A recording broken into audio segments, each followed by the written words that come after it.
à tous. Ce jeudi est un jour important pour les acteurs politiques béninois, mais aussi et surtout pour les amis de la démocratie. La Cour constitutionnelle est attendue pour se prononcer sur une dizaine de recours déposés sur sa table contre le nouveau code électoral.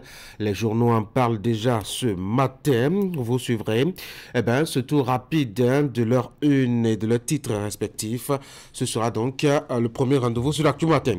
Comme promis hier, nous allons examiner les avancées faites au Bénin dans le champ de l'enracinement de la défense des droits de la femme avec son environnement à la fois institutionnel et législatif qui a largement évolué ces dernières années au Bénin. Mais cela a-t-il un impact sur la situation réelle de la femme béninoise? On fait le débat pour rattraper la journée célébrée. Vous le savez, il y a une semaine, notamment le vendredi 8 mars dernier. N'oubliez pas vos rendez-vous des jeudis matin sur l'Actu Matin, les rubriques Instant Droit avec William Glican qui nous découvre depuis quelques semaines maintenant le contenu de la loi sur le bail à usage domestique et puis l'actualité sur le net, Actu sur le net, une compilation des avis des internautes sur les sujets majeurs ayant marqué donc l'actualité la semaine écoulée au Bénin et au-delà des frontières nationales. Bienvenue à tous.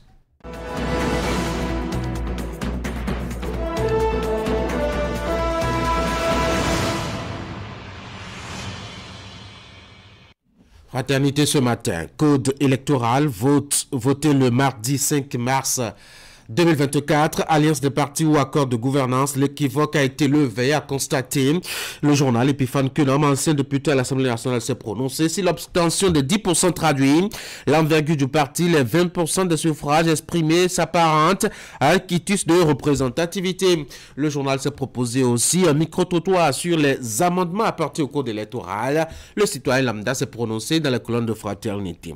Réhabilitation ou aménagement et bitumage de route, la réalisation, le contrôle et la surveillance des travaux actés, précision, dans les colonnes du quotidien. Voix d'homme, Ali ou Jayaliri. La femme est une coéquipière et non un outil, a signé le docteur. Le matinal ce matin, accord de gouvernance prévu dans le nouveau code électoral pour une cohérence des courants politiques, l'interdiction d'alliance de partis politiques toujours en vigueur au Bénin. L'autre quotidien demande de contrôle de constitutionnalité du code électoral. Le sens et la portée de la démarche de Patrice Talon, analysée et décryptée par l'autre quotidien. Passons à Nassiara. Recours contre le code électoral à Kenatonde, jour de vérité à la Cour constitutionnelle. À placardé ce matin Nassiara, une dizaine de recours déposés par les députés personnalités LD et d'éminents juristes. La boussole, projet d'accord de gouvernance dans le nouveau code électoral, une nouvelle ère pour la démocratie béninoise et puis conseil des ministres, de nouveaux généraux nommés dans l'armée et dans la police républicaine. Les 4 vérités système partisan au Bénin, le code électoral consacre l'accord de gouvernance par les alliances de partis, détails dans les pages du journal. Et puis nous passons à l'événement du jour, une nouvelle réforme du code électoral au Bénin, ce qui change avec le concept accord de gouvernance. Et puis Maté Libre qui nous propose, l'opposition fait bloc et dit non, c'est à propos du code électoral. La FCBE entend s'associer aux démocrates pour les parrainages de 2026. L'opposition a fait donc une sortie médiatique hier rapportée par Maté Libre. Décès d'enfants dans le monde, un niveau historiquement bas en 2022. Le journal nous propose les statistiques. Le déchaîné du jeudi, c'est un hebdomadaire satirique qui paraît à Cotonou. Plus de recours contre le code électoral. Sosa n'est pas Dorloté et non Dorothée. Vous imaginez? Décryptage info, projection de l'environnement à quand la répression de la vente des sachets non biodégradables nous propose décryptage info ce matin un peu curieux. La relève info, politique sous-régionale vers une gouvernance souveraine et efficace au Sénégal. Le meilleur nouveau code électoral, traité d'exclusion, le nouveau code renforce plutôt l'inclusivité et pour cause, le journal donne des publications. Nous voici de retour à la une de Fraternité pour la deuxième lecture. Code électoral voté le mardi 5 mars 2024. Alliance des partis ou accord de gouvernance. L'équivoque levé par le journal dans son enquête et son dossier réalisé justement à ce propos. Epiphane Kenom, ancien député à l'Assemblée nationale à qui le journal a tendu son micro, dit ceci: si l'obtention des 10% traduit l'envergure du parti, les 20% des suffrages exprimés s'apparentent à un quitus de représentativité. Le journal a par ailleurs proposé à lire l'avis ou les avis de quelques citoyens lambda rencontrés dans les rues de Cotonou et à Boumé-Calavi. Réhabilitation ou aménagement et bitumage de route, la réalisation, le contrôle et la surveillance des travaux actés.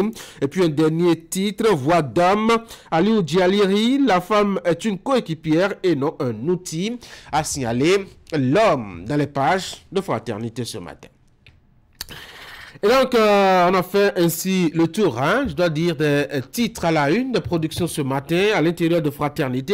Et comme je l'annonçais déjà à la revue de une, eh ben, le journal s'est intéressé de très près. C'est d'ailleurs même son option depuis avant-hier, très près, au sujet lié justement au code électoral avec quelques avis récoltés ça et là. Aujourd'hui, ce sont des avis de citoyens lambda, contrairement à hier où des spécialistes se sont prononcés. Vous allez à la page 3 du quotidien, vous avez donc le compte rendu de ces avis récoltés ça et là. À la page 4 aussi, vous avez ce qu'en pensent les populations. Ils sont anonymes et ils ont aussi leur opinion sur ce débat qui tire haute pavé depuis 2 semaines au Bénin et on espère que cela va s'arrêter avec notamment les recours portés devant la Cour constitutionnelle qui devrait se prononcer aujourd'hui jeudi. Vous avez surtout aussi l'avis de l'ancien préfet du littoral, Epiphane Kondom, longtemps député à l'Assemblée nationale sous la bannière Renaissance du Bénin, qui s'est prononcé. Son avis est à découvrir aussi dans les colonnes du quotidien à la page 5 précisément. Et à la 2, vous avez justement le compte rendu du Conseil des ministres. Hier, c'était mercredi, le conclave hebdomadaire de l'équipe à Patrice Talon a eu lieu. On a surtout quelques officiers qui ont été nommés promus, que cela soit au niveau de des forces armées béninoises ou de la police républicaine. On a désormais de nouveaux généraux promus et de hauts responsables au sein de ces 2 corps de métier. Acheter Fraternité, découvrir un peu les noms de ceux qui ont eu cette veine-là hier. Il y a eu d'autres décisions aussi qui ont été prises à l'occasion. Fraternité vous renseigne. Achetez le journal ou bien allez en ligne ou alors restez devant Canal 3 Bénin. Tout à l'heure, vous aurez le bulletin de l'information avec la présentatrice, la grande dame qu'on connaît dès jeudi matin, Ingrid Day. Ingrid, bonjour. Bonjour Tanguy et bien bonjour à tous. Allez, on va découvrir dans votre bulletin à présenter tout à l'heure la team Alimi Odun qui fait don de casque aux Béninois. Sont concernés par ce geste de générosité les conducteurs de taxi moto de Cotonou et d'autres personnes dans le besoin. L'initiative vise à réduire le taux de mortalité sur les routes. La séance, comme vous le voyez, s'est tenue avec donc les hommes en maillot jaune. Toujours dans ce bulletin, nous allons faire un tour à Boycom pour vous faire le résumé de la célébration des noces de perles de l'association béninoise pour le marketing social et la communication pour la santé. Au menu de cette commémoration couplée avec la célébration de la journée internationale de la femme, plusieurs activités dont une campagne de mobilisation et des séances de dépistage. Détails à suivre. Comme je l'ai annoncé aussi dans mon introduction, on parlera de Journée internationale de la femme, c'était le vendredi dernier. Notre principal sujet de discussion ce matin va porter sur l'environnement institutionnel et surtout législatif. À quoi est-ce que cela ressemble au Bénin et qu'est-ce que cela apporte réellement comme impact et changement de la vie de la femme béninoise? On débat de cela tout à l'heure. Voici le bulletin.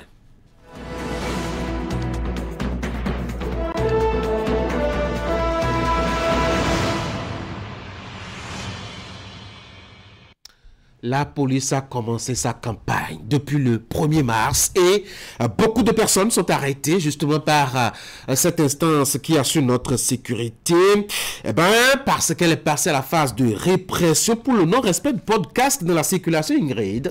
Oui, Tanguy, pour pallier cette situation, la team Ali Adoun a fait don de casque mardi dernier dans la ville de Cotonou aux conducteurs de taxi-moto et autres personnes dans le besoin. L'initiative vise à réduire le taux de mortalité sur les routes. Action bon aider un prévu pour les précisions.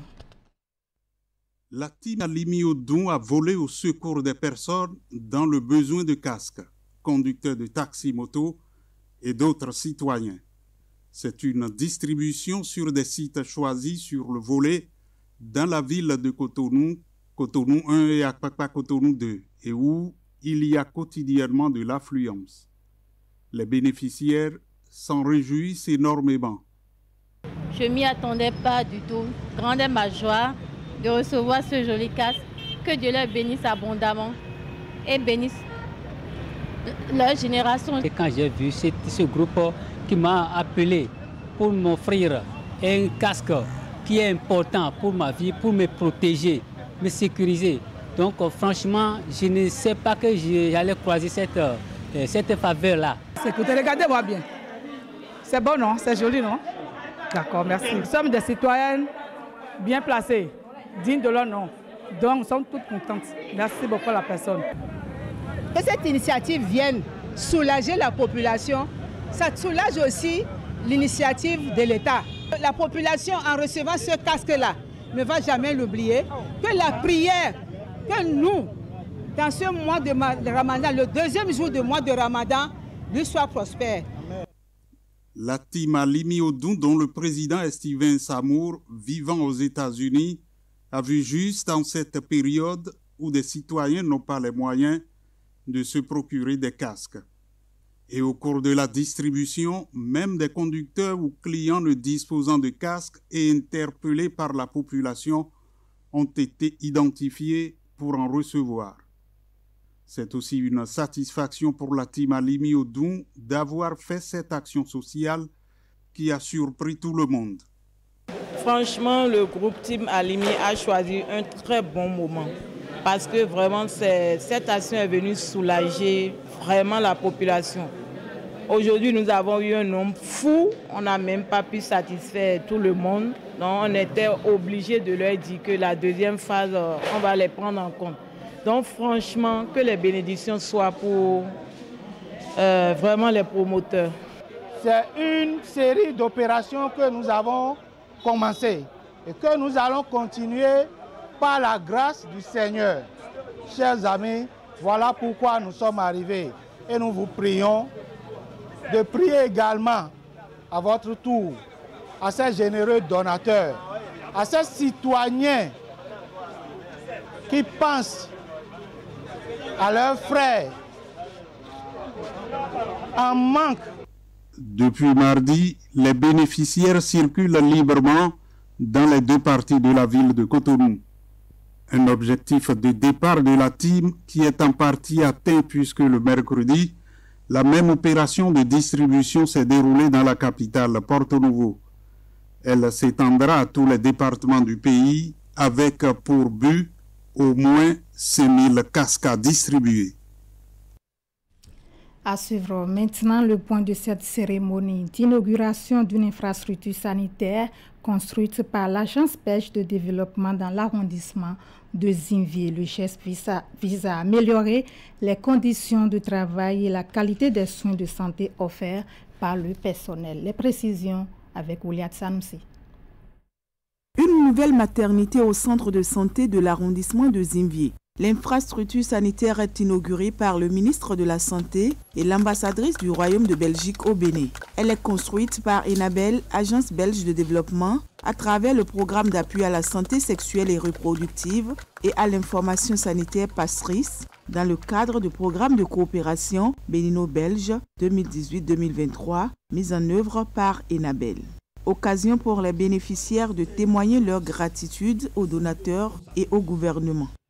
Aujourd'hui, nous célébrons non seulement l'achèvement de la construction de ce bâtiment, mais également le début d'une nouvelle ère de soins de santé au bénéfice des populations de l'arrondissement de Zinvier. Je m'engage avec le chef de l'arrondissement de Zinvier à mes côtés pour le bon entretien de ce centre. Outre la maternité du centre de santé de Zinvier, d'un coût d'environ 217 millions de francs CFA, d'autres infrastructures sanitaires ont été construites ou réhabilitées par Enabel pour près d'1 milliard de francs CFA. La maternité du centre de santé de Koussi dans la commune de Tofo, la maternité isolée de Kuivonhue et le logement de la sage-femme dans la commune de Lalo, le dispensaire et la maternité du centre de santé d'Adido dans la commune de Tobiclin et le logement de la sage-femme du centre de santé de Tito.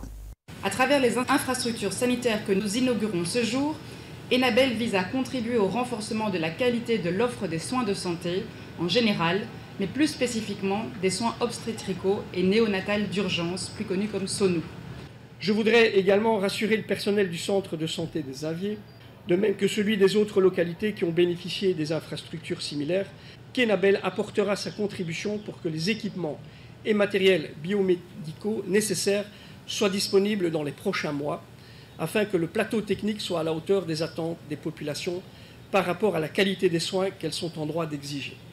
5 centres de santé, dont celui de Zinvié, sont bénéficiaires de ce projet qui s'inscrit parfaitement au dire du ministre de la Santé dans la politique sanitaire du gouvernement béninois. Ces infrastructures contribueront ainsi au renforcement de la motivation du personnel qui y travaille et à l'amélioration de la qualité des soins donnés aux populations. Ces maternités et centres de santé sont plus que de simples édifices. Ils incarnent l'espoir. L'espoir, la vie et la promesse d'un avenir meilleur pour nos mères et pour nos nouveau-nés. Je voudrais profiter de l'occasion pour exprimer ma reconnaissance et également celle du gouvernement du président Patrice Talon à travers Madame l'ambassadrice à tout le peuple de Belgique. Le personnel du centre de santé de Zinvié a saisi l'occasion pour faire quelques doléances, notamment la construction d'un service de laboratoire et la dotation du centre de santé de Zinvié d'une ambulance. Des doléances qui, selon le ministre de la Santé, seront satisfaites dans les tout prochains mois. L'Association béninoise pour le marketing social et la communication pour la santé célèbre ses 30 ans d'existence. Nous sommes ici à Boycon, couplé avec la célébration de la Journée internationale de la femme édition 2024. L'événement a été marqué par une campagne de mobilisation et des séances de dépistage. On également prépare à cette célébration plusieurs autorités politico-administratives, nous apprennent Imet Hélène Moussou et Georges Vaudounon. 30 ans que l'Association béninoise pour le marketing social et la communication pour la santé, ABMS, est engagée au service des populations vulnérables. Pour les noces de perles, la structure a initié une série d'activités. Les festivités se sont déroulées sur plusieurs jours à la place des spectacles de Romero à Boycon. Les manifestations sont couplées avec la célébration de l'édition 2024 de la Journée internationale des femmes. Les filles et les femmes constituent les groupes cibles prioritaires des interventions de la BMS. Ces noces de perles que nous célébrons également ce jour sont avant tout les vôtres. Toute notre gratitude au gouvernement du Bénin qui continue de nous accorder sa confiance en tant que leader du marketing social et de la communication pour la santé. Merci de tout cœur à nos partenaires techniques et financiers. Merci pour votre appui constant à nos côtés qui nous permet davantage d'être proches des populations. Occasion de revisiter les prouesses réalisées et de prendre de nouveaux engagements. La célébration a connu la présence de nombreux partenaires. Tous sont revenus sur la place qu'occupent les femmes et les filles dans les différentes interventions menées. Nous sommes au Bénin depuis 1994. Nous intervenons dans divers domaines de la santé, santé de la reproduction, domaine de paludisme et domaine de suivi de l'enfant. Tout se fait et articulé autour de la femme et de la fille. Les Pays-Bas ont toujours fait des investissements en faveur de la femme une priorité, mais tant qu'il reste à faire, rien n'est encore. Nous nous engageons donc encore afin de mieux relever les indicateurs en faveur des femmes et des jeunes. Parce que investir sur la femme, c'est investir sur la fille d'aujourd'hui, qui a aussi la femme de demain. En plus des réjouissances dans le cadre de son 30e anniversaire, la BMS a aussi initié une campagne de mobilisation sociale ainsi que d'offres de services intégrés de santé, y compris le dépistage volontaire du VIH, l'adoption de méthodes modernes de contraception et autres. La campagne que nous lançons aujourd'hui représente une opportunité formidable parce qu'elle est une contribution collective à l'amélioration de la condition de la femme, lui permettant ainsi de pouvoir accéder à divers services de santé. Nous sommes fiers de travailler avec la BMS PSI qui contribue efficacement aux côtés du gouvernement béninois et du secteur privé à améliorer la vie des familles béninoises en rendant disponible des produits et services de santé de qualité à un coût abordable. Merci pour cette expertise partagée depuis 30 ans maintenant. Je vous souhaite d'enregistrer encore des succès plus éclatants dans la mise en œuvre de vos projets. Pour parachever l'organisation, 2 concerts ont eu lieu. L'animation a été assurée tant par des artistes de musique moderne que traditionnelle. Voilà, ce sera tout pour cette session d'information Tanguy. Merci beaucoup à vous, Ingrid Der, d'avoir présenté justement. Mesdames et messieurs, vous aurez d'autres rendez-vous d'informations dans la journée, notamment à 11h et à 16h pour les éditions intermédiaires et à 13h, 19h30 et 22h30 pour les grandes éditions. Allez, nous avons le maire de la commune d'Aplaroui qui est notre invité au téléphone ce matin, qui est déjà en ligne. Voici la transition pour recevoir le maire.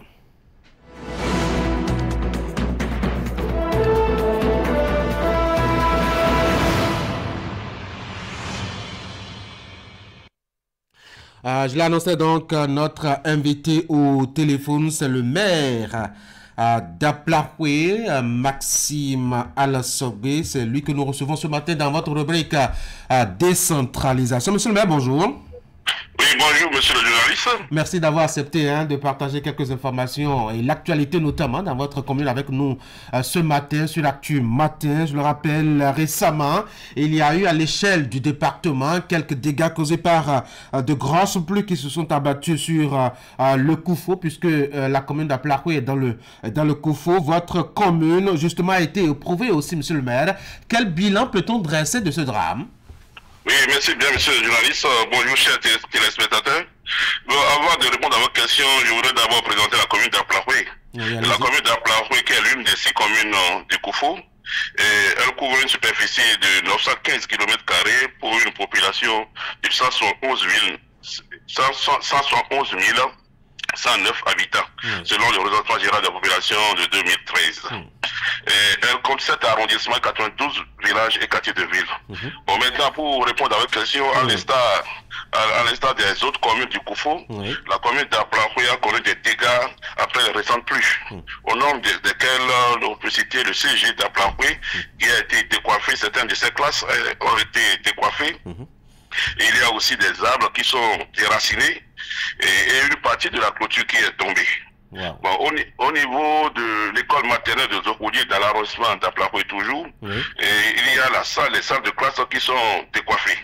Obligeant les enfants aujourd'hui maintenant à rester à la maison. Il y a certaines clôtures d'habitation qui sont également tombées. Bon, à Azové, dans l'arrondissement d'Azové, nous avons le pylône de réseau mobile du quartier Djibarko qui est tombé. Bon, heureusement que ça n'a pas créé des pertes en vie humaines. Donc c'est ce que nous pouvons dire pour le moment. C'est ça. On peut dire que au-delà de ces dégâts matériels, que personne n'a été vraiment atteint. Non, aucune personne n'est atteinte. Pas de blessés non plus. Pas de blessés non plus. Alors, votre commune est frontalière, notamment avec le Togo voisin, et comme les communes frontalières du Bénin, vous avez toujours aussi le même problème, notamment celui de l'exode des jeunes. Monsieur le maire, comment est-ce que cela se pose véritablement en termes de développement pour la commune? Oui, c'est vrai, c'est que nous sommes souvent effectivement confrontés au problème des autres des jeunes. Bon, à travers ça, là, nous avons, avec le conseil communal, entrepris des campagnes de sensibilisation à l'endroit des jeunes, surtout dans les villages frontaliers, pour les sensibiliser, surtout sur les opportunités d'emploi que le gouvernement nous offre à travers les différents programmes, notamment Azoli et la fondation de la première dame, Claudine Talon. On a même nommé un point focal qui est chargé des questions de l'emploi. Lui aussi, de temps en temps, ici, les villages frontaliers pour pouvoir aussi sensibiliser les jeunes. Ouais, vous avez l'impression que les jeunes vous entendent, vous écoutent? Oui, ils nous écoutent et ça a diminué drastiquement, vraiment, ce phénomène-là. Ça a diminué.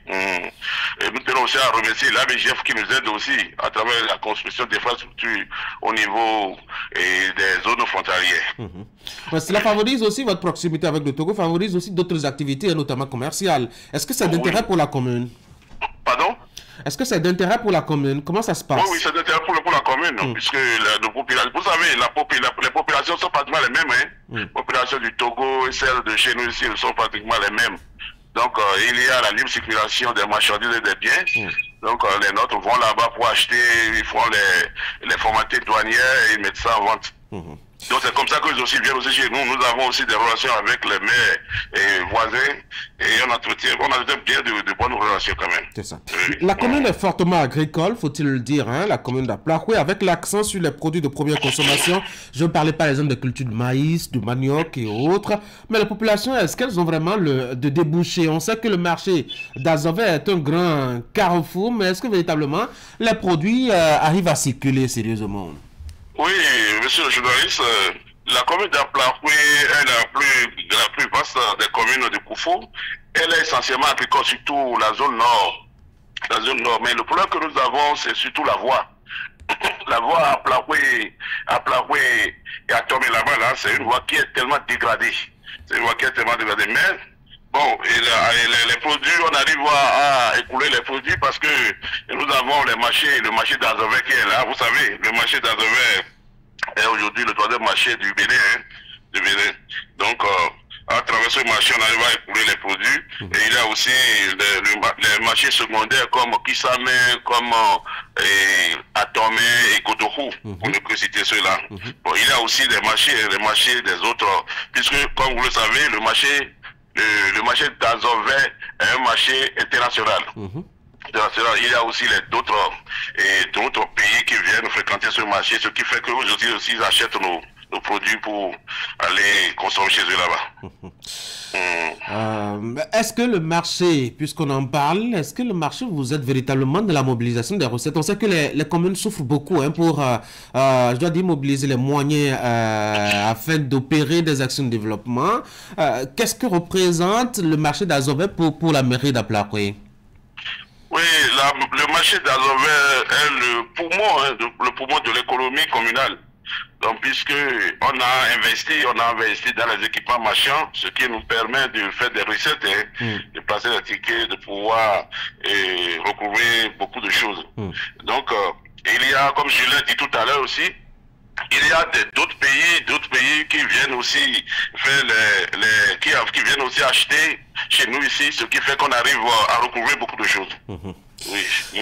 Quelles sont les opportunités? Oui, on parlait de l'exode des jeunes, mais entre autres causes qui peuvent expliquer cet exode-là, il n'y a que dans les communes très peu offre d'espace de distraction aux jeunes. À Aplakwe, qu'est-ce qui se fait?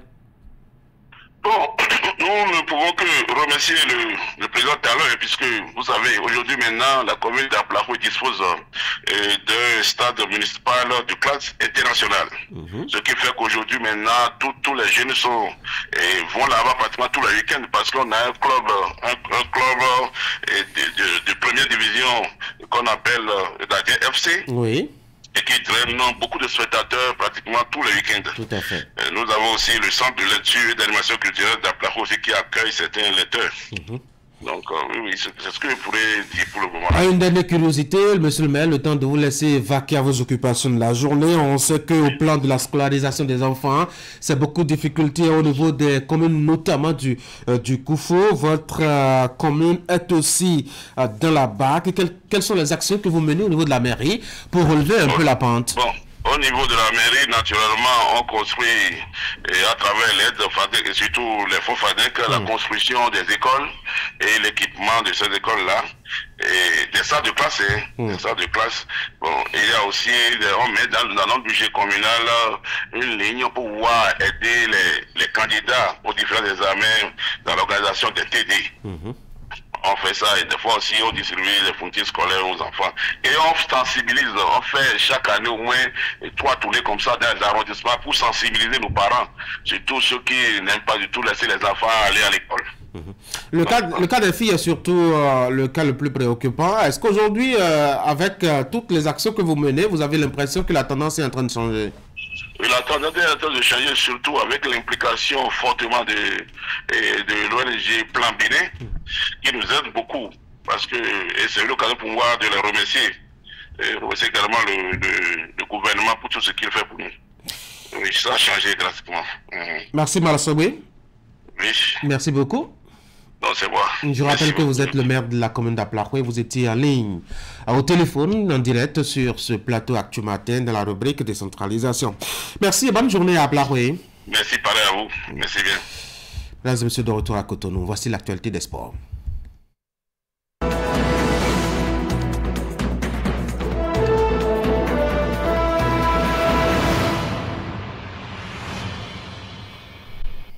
Allez, Moumouni, bonjour. Bonjour Tanguy. Allez, on va faire le point des rencontres LDC hier et feuilleter un peu ce qui fait l'actualité au plan sportif. Allez, on va commencer par cette explication assez intéressante entre l'Inter de Milan et bien entendu l'équipe d'Atlético de Madrid après donc la victoire des Interistes à l'aller 1-0.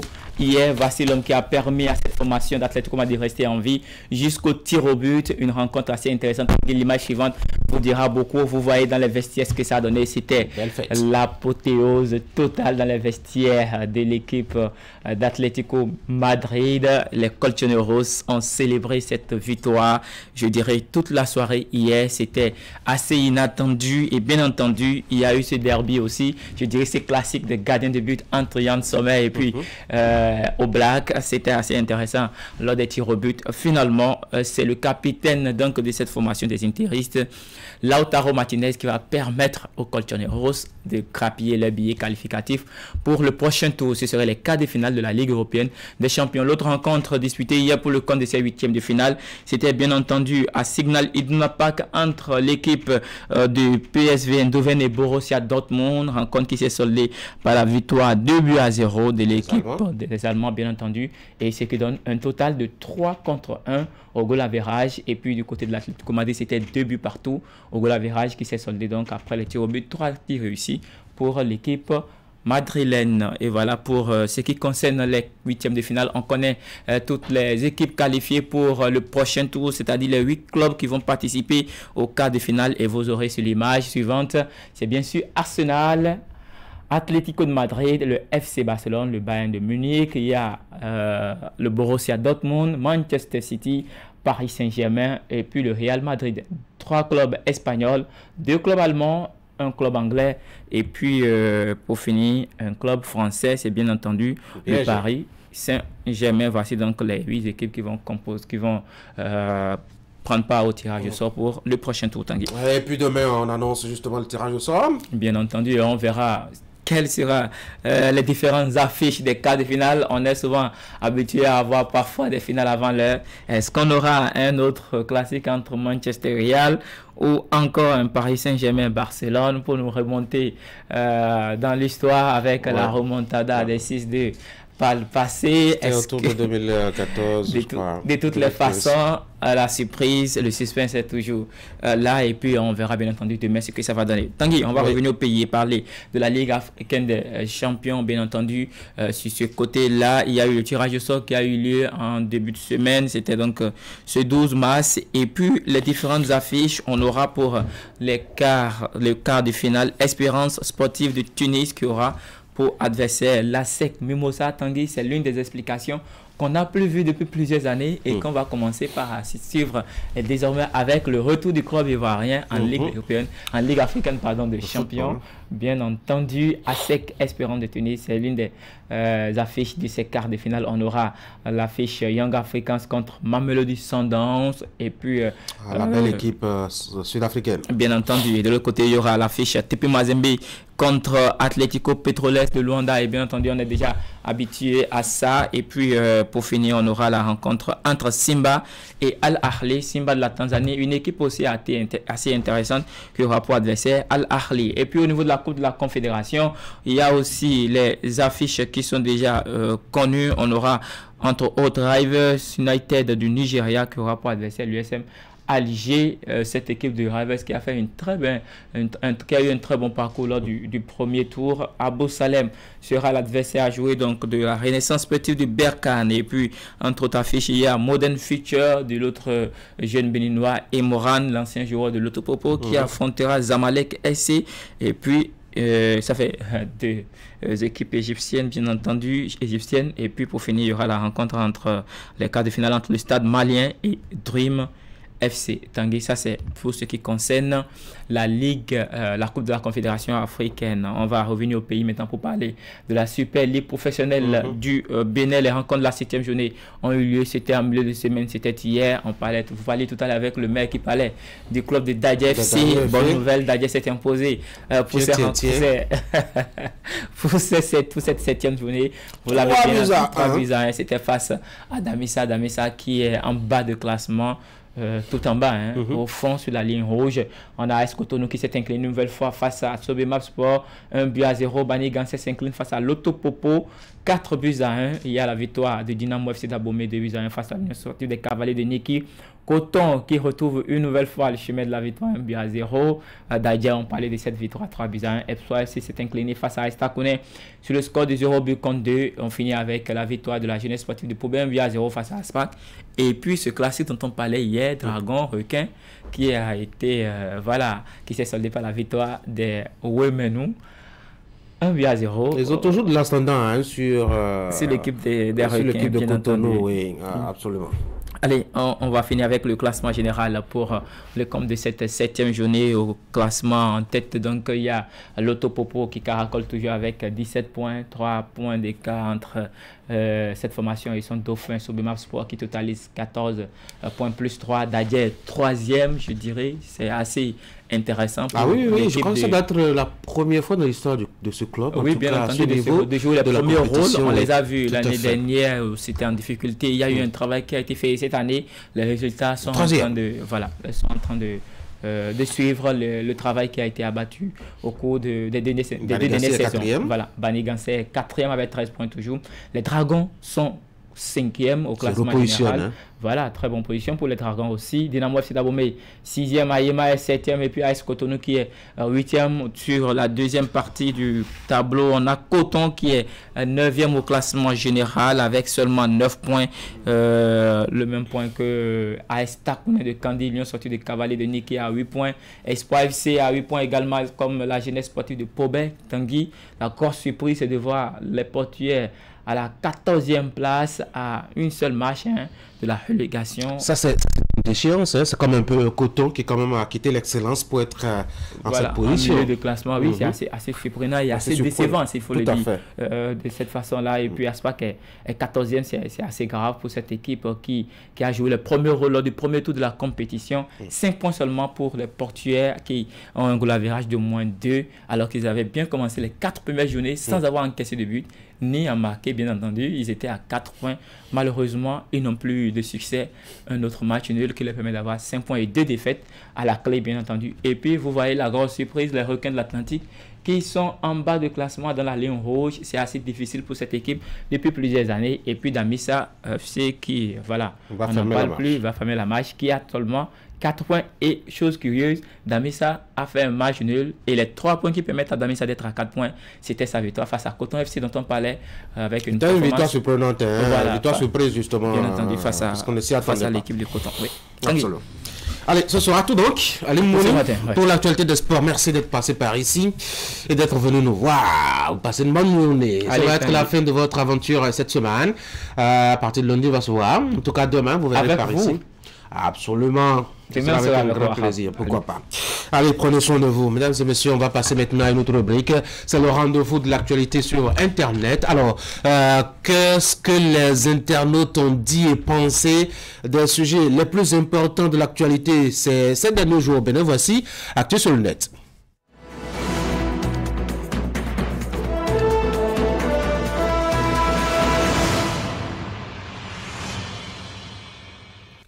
Florence Bossa, bonjour. Bonjour Tanguy, bonjour chers amis téléspectateurs. L'actualité sur l'Internet, les internautes qui se prononcent. Alors dites-nous, qu'est-ce qui les a intéressés cette semaine? Tanguy, l'actualité cette semaine sur l'actuel reste dominée par la relecture du code électoral et la célébration de la journée internationale des droits de la femme. Voici le produit fini de notre immersion dans l'univers des réseaux sociaux pour le compte de cette semaine.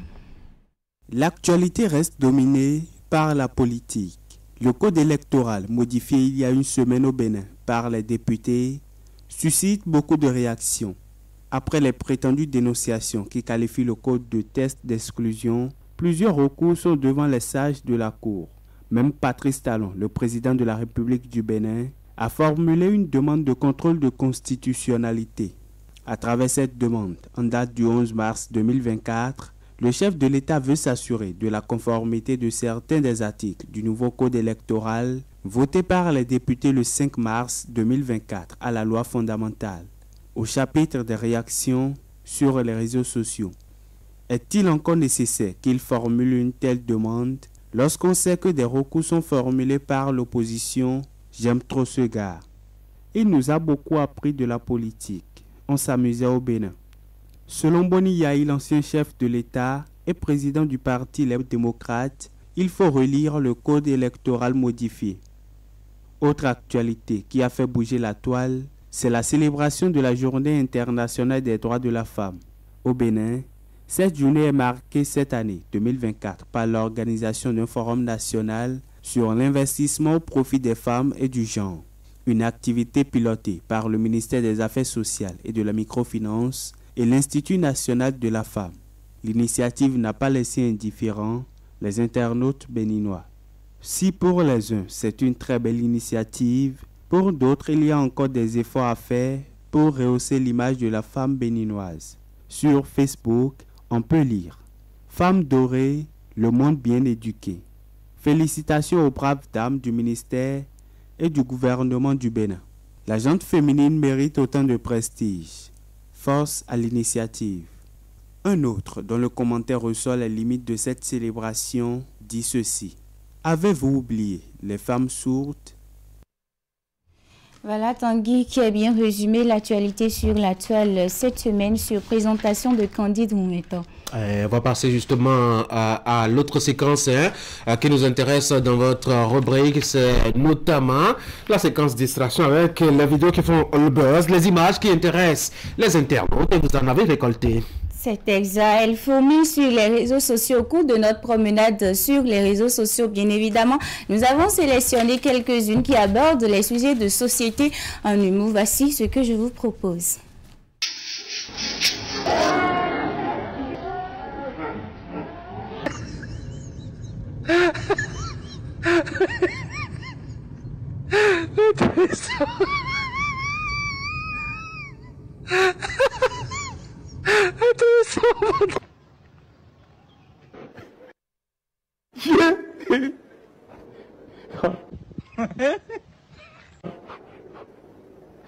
Façon, il a giflé ta tête là, ton visage là, ça te met derrière ici.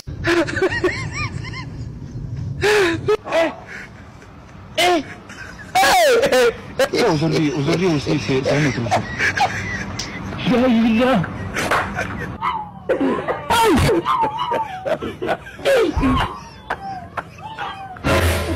Mais il est 16h30. Et toi, tu as déjà coupé ton jeûne? Oh mon frère, j'ai la nationalité française, hein. À Paris là, il est 18h30. Donc je coupe. Toi tu mets carême, c'est toi qui regardes TikTok. Bon régime à toi. Et puisque nous sommes en mars, nous continuons toujours par célébrer la femme. Nous allons finir par ce morceau du célèbre artiste chanteur béninois Jonas Pedro, la journée de la femme, qui a fait le tour des réseaux sociaux cette semaine. Et dans le morceau, il magnifie bien évidemment la femme. Suivez plutôt un extrait.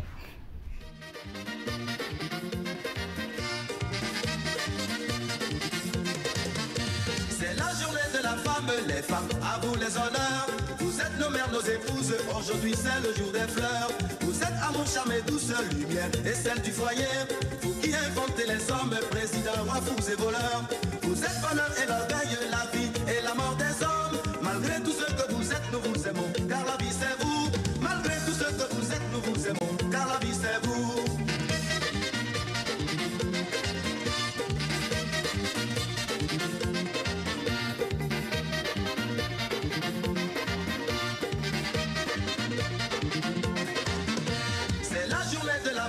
Les femmes, à vous les honneurs.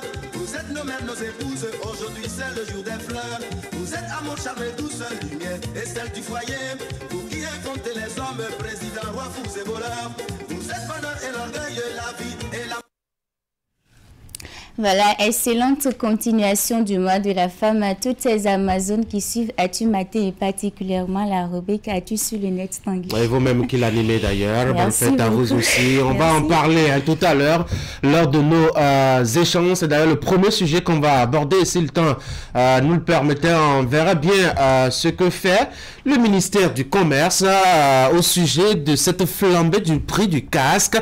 Les prix sont passés du simple au double depuis la répression qui a commencé le 1er mars dernier, la répression de la police républicaine. Les populations en souffrent et appellent au secours. Vous avez d'ailleurs même suivi dans le bulletin d'information d'Ingrid Dem, une femme qui bénissait justement sur plusieurs générations un donateur de casque. Vous imaginez combien c'est devenu précieux à Cotonou.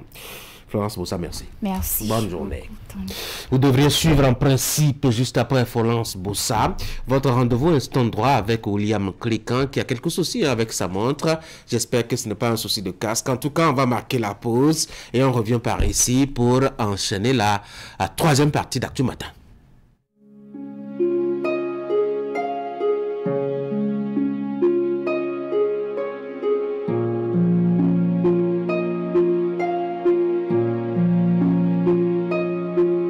Vous avez le choix. On a tous toujours le choix. Le choix d'une vie de plaisir incontrôlée avec à la clé une famille nombreuse condamnée à la précarité. Ou le choix de construire un foyer heureux et équilibré avec le nombre d'enfants dont vous êtes en mesure de vous occuper convenablement. C'est ce deuxième choix que vous propose l'AFIA. L'AFIA, c'est une gamme complète et efficace de solutions pour planifier les naissances et mieux assurer l'épanouissement et l'avenir de votre famille. L'AFIA, le bonheur de votre famille.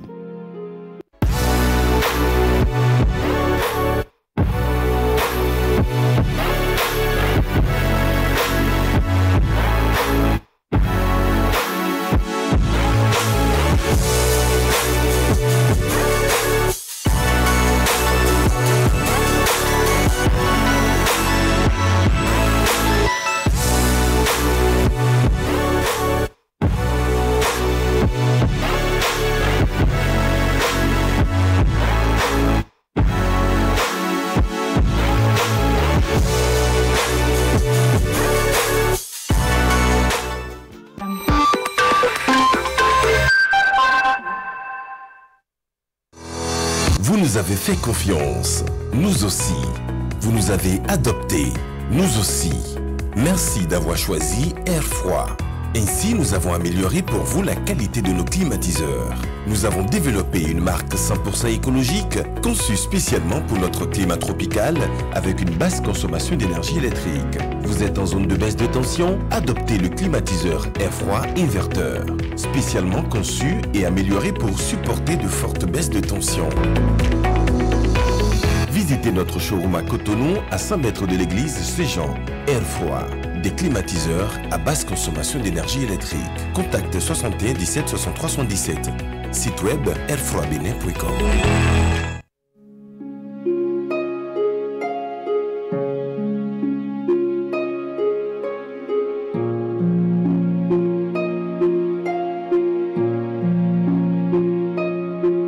Vous avez le choix. On a tous toujours le choix. Le choix d'une vie de plaisir incontrôlée avec à la clé une famille nombreuse condamnée à la précarité. Ou le choix de construire un foyer heureux et équilibré avec le nombre d'enfants dont vous êtes en mesure de vous occuper convenablement. C'est ce deuxième choix que vous propose l'AFIA. L'AFIA, c'est une gamme complète et efficace de solutions pour planifier les naissances et mieux assurer l'épanouissement et l'avenir de votre famille. L'AFIA, le bonheur de votre famille.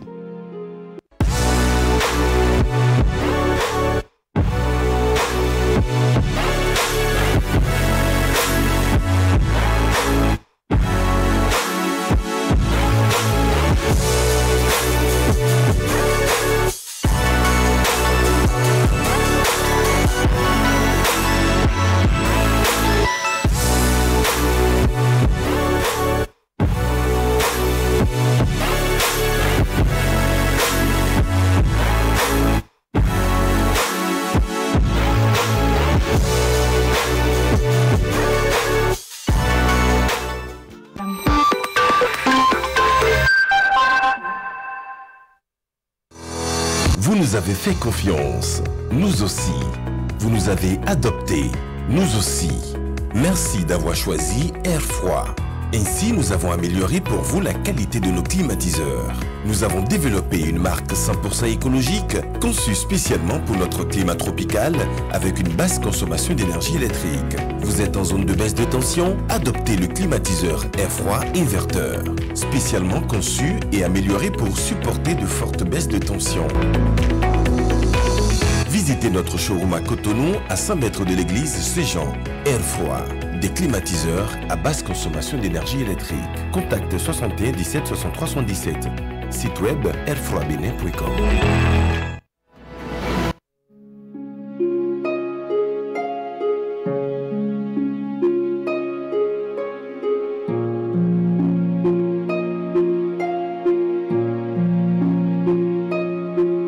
Vous avez le choix. On a tous toujours le choix. Le choix d'une vie de plaisir incontrôlée avec à la clé une famille nombreuse condamnée à la précarité. Ou le choix de construire un foyer heureux et équilibré avec le nombre d'enfants dont vous êtes en mesure de vous occuper convenablement. C'est ce deuxième choix que vous propose l'AFIA. L'AFIA, c'est une gamme complète et efficace de solutions pour planifier les naissances et mieux assurer l'épanouissement et l'avenir de votre famille. L'AFIA, le bonheur de votre famille.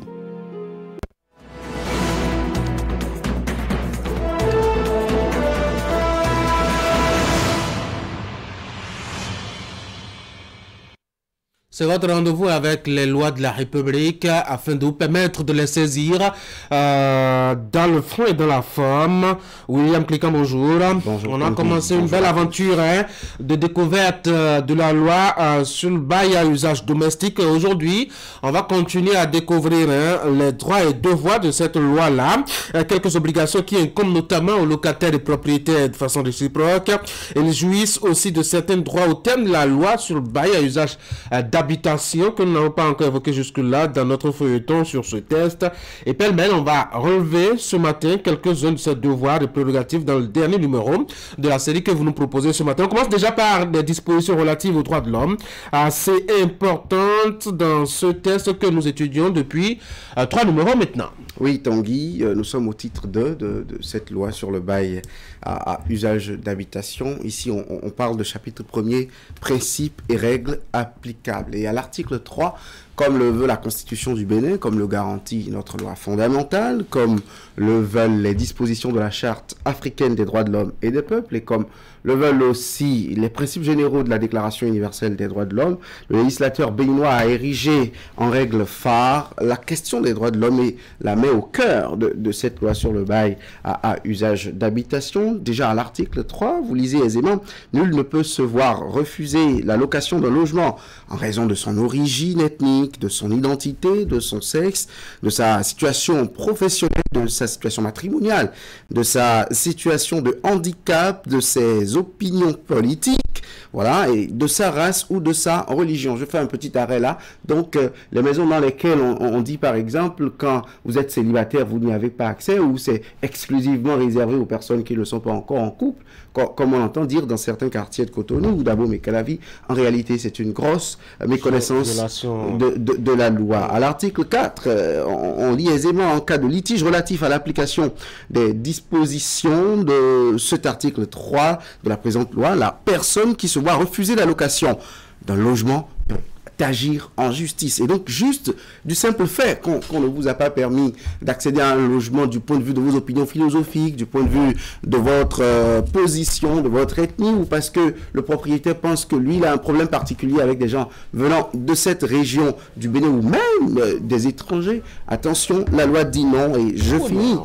Allez-y, allez-y. Oui, c'est avant ma question. Avant la question. Donc, la loi continue dans le dernier alinéa en disant, nonobstant les dispositions de l'article 5, alinéa 3 de la présente loi, le président du tribunal du lieu de situation de l'immeuble, saisi en référé, ça veut dire en droit, saisi en urgence, prend dans le mois de sa saisine toutes les mesures qu'il estime utiles pour l'installation de la personne dans les lieux en location. Et voilà qui est clair, pour aucune raison relative au droit de votre personne intrinsèque, droit intrinsèque de votre personne, on ne peut vous refuser un logement. On s'était toujours dit que le bailleur est libre de bailler ou de louer sa maison à qui il veut, à qui il entend. Oui, c'est une appréhension qui est même admise par des gens qui ont un certain niveau intellectuel, mais attention, ce n'est pas le cas.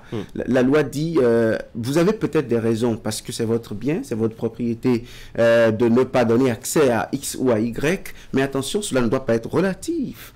Ces raisons ne doivent pas être relatives aux droits de la personne humaine que ce locataire est. Allez, la section 5 de la loi évoque une question épineuse, le changement de propriétaire de la maison en bail. Justement, dans ce même titre, section 5, comme vous l'avez dit, l'article 47 déjà commence par nous situer. Le changement de propriétaire à la suite de la vente, de la donation d'un logement ou du décès du bailleur. Donc, quand les héritiers, par exemple, entrent en possession d'un immeuble de leur père ou de leur mère, voilà, on dit ce changement de propriétaire n'a aucune incidence à l'égard du locataire. Aucune incidence. Ses droits et obligations restent les mêmes. La loi est claire.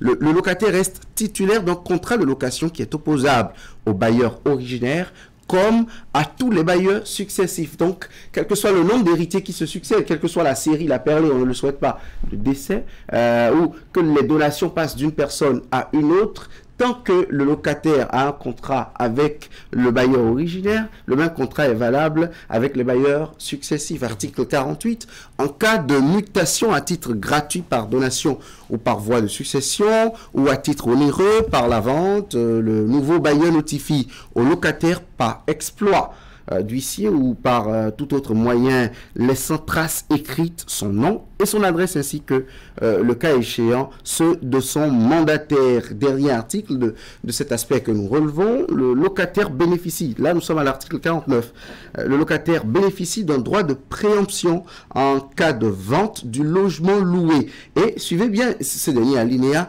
avant toute vente, le bailleur, à peine de nullité de la vente, à peine que sa vente soit nulle et sans effet, sa vente soit comme n'ayant jamais existé, propose par priorité au locataire en place d'acquérir le logement qu'il occupe. Cela voudra dire, quand vous occupez une maison, qu'elle coûte 100 millions ou 100 milliards de francs CFA, et qu'on veut mettre cela en vente, c'est par vente et que le propriétaire veut le mettre en vente, voilà, le bailleur veut le mettre en vente. d'abord l'affaire. Il vous propose d'abord l'affaire. Même si votre loyer est à 22 000. À 22 000 et que l'immeuble coûte je ne sais combien, 100 millions, c'est vous prioritairement qui l'informe, et en vous informant, il s'assure de ce que vous n'en avez déjà pas les moyens avant d'y aller autrement. Oui, mais pour quel est cet esprit de la loi fondamentalement? Qu'est-ce qu'elle vise en réalité?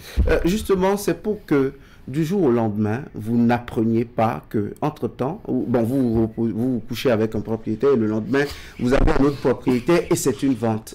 Parce que, on l'avait dit préalablement dans les premières dispositions, quand c'est une donation ou quand c'est un héritage, c'est une succession au bien d'un parent, là c'est plus facile. Vous voyez, le contrat, il est le même. Mais le nouveau bailleur, la nouvelle personne qui achète un immeuble a le droit d'ériger ces nouvelles dispositions et voudra peut-être un tout nouveau contrat de bail avec tout locataire qui réside. La loi vous dit par là que, en fait, quand vous êtes informé prioritairement, vous savez que la vente va être lancée, vous n'en avez peut-être pas les moyens, mais vous commencez par vous préparer soit à avoir un nouveau propriétaire, donc à avoir de nouvelles règles qui régissent l'immeuble, ou en retour à vous préparer à sortir pour aller à un nouveau logement, en fait. Oui, il y a eu un cas comme ça à Cotonou, notamment à Gélico, où il me semble que c'est un huissier qui était bailleur de l'espace et il a appris par personne interposée que l'immeuble était en vente. Il s'est tu tranquillement. Il a attendu que l'opération soit faite, et que le nouvel acheteur vienne se pavaner au milieu de la maison pour montrer un peu tout son droit sur l'immeuble. Il a engagé les actions en justice. Et il fait frapper de nullité la vente. Absolument. La vente a été annulée totalement et il s'est proposé à l'acheter à la fin. On espère bien en tout cas que les locataires ont compris que désormais, même si Ils ont loué l'espace à 1000 francs CFA. Ils sont de potentiels acheteurs. Si on et en priorité. Ouais. Ils sont des acheteurs prioritaires de leur espace avant qu'on ne pense à quelqu'un d'autre. Allez, merci beaucoup William Cliquin pour ces précisions. Oui, on va... Ah bon? Le dernier article sur lequel j'aimerais un peu insister, c'est l'article 68 de cette loi. Ça parle de la révision du loyer. Tanguy, le propriétaire n'a pas le droit du jour au lendemain d'ajouter je ne sais combien, 1000 francs, 2000, 10 000, de façon fantaisiste au loyer comme on en a l'habitude. Pas du tout. L'article 68. Si le litre d'essence de Kwayo est passé de 300 à 700 francs CFA, le propriétaire, il vit dans la même ville que vous. Il doit se nourrir et se déplacer. Je comprends cette envie de faire des enchères. Mais voilà une loi qui protège le bien et la propriété des propriétaires, des bailleurs, mais qui aussi vise le droit à l'habitation que l'État doit garantir à toute personne. Article 68, le loyer est révisable dans les conditions fixées par les parties au contrat, donc bailleurs et preneurs, ou à défaut, lors du renouvellement de ce contrat. Et dernier alinéa, toutefois, l'augmentation de loyer qui résulte d'une clause de révision ne peut excéder 2%. Retenez le chiffre, 2% du montant annuel initial du loyer. Prenez vos calculettes, calculez à vos niveaux et voyez si vos propriétaires, entre-temps, vous ont un peu grugé. Ah, tiens. C'est à Cotonou qu'on a ces héritiers qui viennent un beau matin et qui vous disent, bah, monsieur, vous payez 15 000, désormais nous allons passer à 30 000. Si ça ne plaît pas à quelqu'un, qu'il sorte, vous avez 3 jours. Et puis ils sont tout rois. Allez, merci beaucoup à vous, William Cliquin. J'espère que chaque acteur, en tout cas chaque partie engagée dans, je dois dire, la location d'un immeuble, d'un espace, sait désormais à quoi s'en tenir. On aura un autre rendez-vous certainement à ce propos, ou c'est la dernière... Non, c'est le dernier numéro de ce feuilleton. Vous savez, les officiers ministériels huissiers, je vous l'avais promis, ils sont régis par des règles, la chambre des huissiers, quelques démarches, mais qui entre-temps, apparemment, je n'ai pas suivi forcément tous les délais en matière de bail, ou je ne sais pas, en matière d'interview. Je vous le promets, peut-être, je ne sais pas, une autre fois, mais pour le moment, c'est le dernier acte de ce feuilleton. Merci beaucoup, William Cliquin. On va revenir prochainement, certainement, avec un autre sujet. Vous ne bougez pas, hein? On va passer très rapidement à nos instants débat.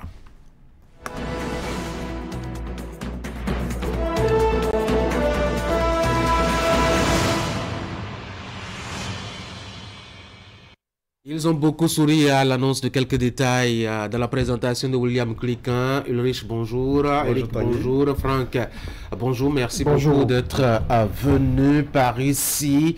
On aura deux sujets si le temps nous le permettait. Hein. Le tout premier va parler du droit des femmes à l'occasion de la Journée internationale de la femme célébrée il y a une semaine, notamment le vendredi 8 mars dernier. Ça fait une semaine exactement. Premièrement, on va examiner l'environnement institutionnel. Hein. Voir un peu ce que ça peut avoir comme modification, changement. On va voir les dispositions législatives et ce qu'elles apportent, notamment ce qu'elles apportent, les dispositions législatives, ce qu'elles apportent à la qualité d'accès des droits des femmes à leurs droits. Et puis on va voir un peu, si le temps nous le permettait aussi, quelle est la réalité sur le terrain en matière de respect des droits de la femme. On commence par qui là? Eric? C'est vrai que ça fait un bon bout de temps maintenant que la communauté internationale a consacré, ma foi, une journée pour célébrer la femme et surtout ses droits et lui permettre de s'en rendre compte et surtout d'en jouir profondément. Au Bénin, on a quand même que l'environnement institutionnel a beaucoup changé. L'INF est né, l'Institut national de la femme. Ça suffit largement, non? Non, ça ne suffit pas. Vous savez, chaque jour que Dieu fait, les femmes font face à d'autres situations. Et donc, l'environnement doit pouvoir s'adapter et leur créer un environnement favorable et d'épanouissement. Je pense que ces dernières années au Bénin, on a quand même essayé de bouger un peu les choses. Vous parlez tout à l'heure des tests législatifs qui, justement, non seulement sécurisent ou protègent la femme et la jeune fille, mais aussi fait la promotion.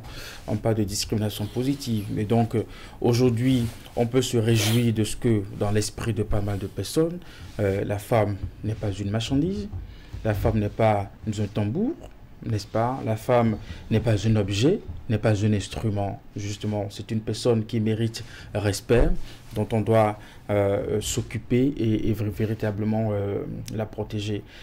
Nous sommes venus à un niveau où chaque jour que Dieu fait, on dénombre des histoires malheureuses, de violences, d'abus, n'est-ce pas, de tellement de problèmes qu'il fallait justement aller plus loin, trouver des moyens législatifs pour amener, n'est-ce pas, les uns et les autres à être plus respectueux, n'est-ce pas, de la femme. Je pense que nous sommes en train de suivre cette dynamique-là. Mais je pense que la plus grande avancée, n'est-ce pas, c'est dans la psychologie, c'est dans la compréhension de chaque individu de ce que la femme doit pouvoir représenter dans la société, en entendant vraiment de voir des instruments juridiques qui puissent véritablement accompagner. Et ça doit pouvoir passer par l'éducation dès la base.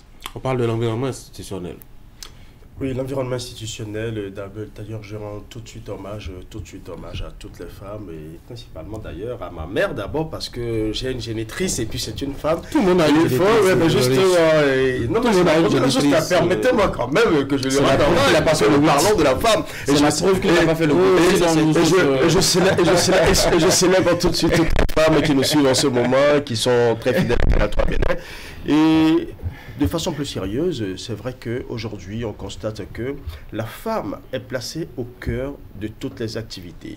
Certains parlent de discrimination positive, d'autres parlent de sexe faible ou de sexe fort, mais en réalité, il y a un aspect sur lequel moi je veux beaucoup plus m'appesantir. Égalité ou parité. Il faut qu'on fasse un peu attention. Parlons d'abord de l'environnement institutionnel. L'environnement institutionnel aujourd'hui, c'est qu'il faut dire tout de suite que la femme est beaucoup plus encadrée. La fille est beaucoup plus encadrée. Déjà, quand nous regardons, déjà, il y a l'Institut national de la femme qui a été mis sur pied. C'est toujours pour contrôler ou pour, d'une certaine manière, sauvegarder les droits de la femme. Regardez aujourd'hui par rapport aux élections. On a, d'une certaine manière, permis aux femmes de se positionner sur des listes et de pouvoir participer aux activités de l'État, aux instances de décision et aussi d'être beaucoup plus représentatives. Regardez aujourd'hui dans les écoles, dans les centres de santé, il y a beaucoup plus de femmes et on sent que la femme est au cœur de toutes les activités. Le plus important aujourd'hui, c'est de constater que autrefois, la femme qui était un peu comme un être bafoué, un être à bafouer, un être à minimiser, un être à piétiner, aujourd'hui, elle se relève peu à peu et elle prend le plus important, elle prend de plus en plus conscience de ses droits. Autrefois, elle subissait beaucoup de secousses, elle subissait des pesanteurs sociales, mais n'arrivait pas à s'exprimer. Avec le travail qui se fait aujourd'hui sur le plan institutionnel, on sent que la femme est beaucoup plus prête, apte à beaucoup plus s'exprimer, à beaucoup plus imposer ses droits. Franck, comment voyez-vous le travail qui est fait par l'INF depuis que cette structure a été créée? Et ma foi, est-ce qu'elle apporte du nouveau quand on sait qu'avant cette structure, avant elle, il y a quand même eu des associations, notamment de juristes, de femmes défenseurs, de femmes power, de femmes tout ce que vous voulez, et qui travaillaient à faire connaître et à défendre les droits de la femme? Oui, l'INF est apparu un peu comme disons, l'instrument pour acter, pour traduire dans les actes tout ce dont vous venez de parler. Ce n'est pas l'arsenal juridique pour défendre les femmes, l'arsenal juridique pour protéger les droits des femmes et pour œuvrer à leur émancipation qui manquait. Mais lorsque l'INF a été créé, on a senti comme une volonté, il y a la volonté politique qui est derrière et l'engagement de ces responsables-là qui ont été nommés à la tête de cet institut. Je vois bien le travail colossal qu'a maître Bokwe Nyakadja, qui est pratiquement sur tous les fronts. Et donc, ce renforcement institutionnel a été, disons, concrétisé par la création de l'INF. Parce que le Bénin a fait du chemin en ce qui concerne la promotion des droits de femmes. Il n'y a pas le passé, c'est vrai, il y avait plus de slogans, à mon avis, que d'actes qui étaient posés pour défendre la femme. Il y avait plus de paroles, plus de discours. Vous voyez les femmes, à l'occasion de la célébration du 8 mars, des femmes qui sont réunies, on leur prépare à manger avec de gros foulards, on profite en même temps pour faire un peu de politique, pour les bénir, et puis c'est fini. Aujourd'hui, de plus en plus, vous voyez que le discours est accentué sur des aspects précis. C'est-à-dire qu'il y a même des cas pratiques que l'on prend et pour essayer de montrer que la femme est comme l'homme, petit h, que la femme n'est pas un être qu'il faut, disons, martyriser tout le temps. Et donc pour moi, l'apparition ou la naissance de l'INF, la création de l'INF, est venu un peu pour renforcer tout le travail qui se faisait depuis. Et on a l'impression que c'est une structure pour femmes, parce que les deux premiers responsables qui se sont succédés à la tête de cette structure, c'est des femmes. Il y a même eu cette polémique, je ne sais pas si vous l'aviez suivi, William, où quelqu'un a lancé une boutade, une dame a lancé d'ailleurs une boutade pour dire que c'est la première fois qu'elle voit dans la vie qu'une structure dédiée aux femmes a pour président du conseil d'administration un homme. Est-ce qu'il faut faire cette guerre de sexe pendant qu'on parle de défense de droits, William? Vous savez, pour moi, c'est un élément superflu sur le mandat qui est celui de l'INF et sa mission. Et si vous le permettez, je vais dire 2 mots sur le cadre institutionnel actuel. Vous savez, quand on parle de droits des femmes au Bénin aujourd'hui, je retiens la triplette de décembre 2021, les 3 lois votées à l'Assemblée nationale pour renforcer le cadre juridique, la loi modifiant... On en parlera tout à l'heure. Justement, pour modifier le cadre juridique. Je crois que cela a donné une grosse force à notre arsenal juridique. L'INF, dans son mandat, dans ses actions au profit des femmes, dans ses tentacules étendus sur l'étendue du territoire national, dans son droit de défense et surtout avec la volonté des responsables à la tête, parce que je pense que quel que soit le mandat qu'on donne à une institution, lorsque ceux qui portent cette institution n'ont pas l'œuvre à cœur, je pense que c'est difficile dans l'application. Maître Bokpa Nyakadi, avec son parcours que vous connaissez, ce sont de réels avocats qui ont vraiment défendu la veuve et l'orphelin dans ce pays. Et donc, je crois que cette volonté... il y a eu quand même... Il y a eu Claudine Prudencio qui a géré aussi pour la gente féminine et son parcours aussi en tant que défenseur des droits de la femme.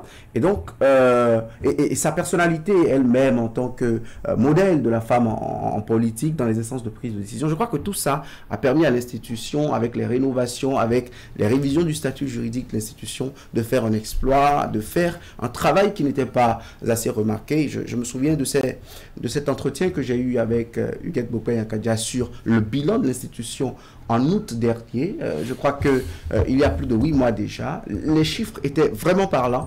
Et en décembre dernier, à la réunion du partenariat de Ouagadougou à Abidjan, l'exposé de l'expérience de l'INF a fait applaudir les 9 pays de l'UCPO en Afrique occidentale. Donc je pense que c'est quand même, INF, parlant de l'INF, c'est une action perfectible, mais qui déjà en ses débuts ou en ses assises premières a un impact encourageant, a permis à bien des femmes de délier leur langue, de sortir de leur carcan et de poser le problème des violences basées sur le genre et des discriminations faites à l'égard des femmes. On va examiner maintenant le contexte législatif et les lois qui existent, qui encadrent le contexte juridique. Est-ce que vous savez, est-ce que vous pensez qu'on a véritablement encadré la femme et qu'on l'a suffisamment protégée des tares de la société et des hommes, Loris?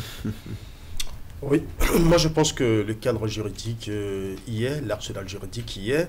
L'essentiel maintenant, c'est de faire un travail au niveau de la société elle-même. Parce que le cadre, les tests valent ce qu'ils valent, mais c'est leur applicabilité qui pose véritablement problème. En ce sens que quand il y a des tests qui sont là et que l'impunité règne toujours, il y aura toujours des problèmes.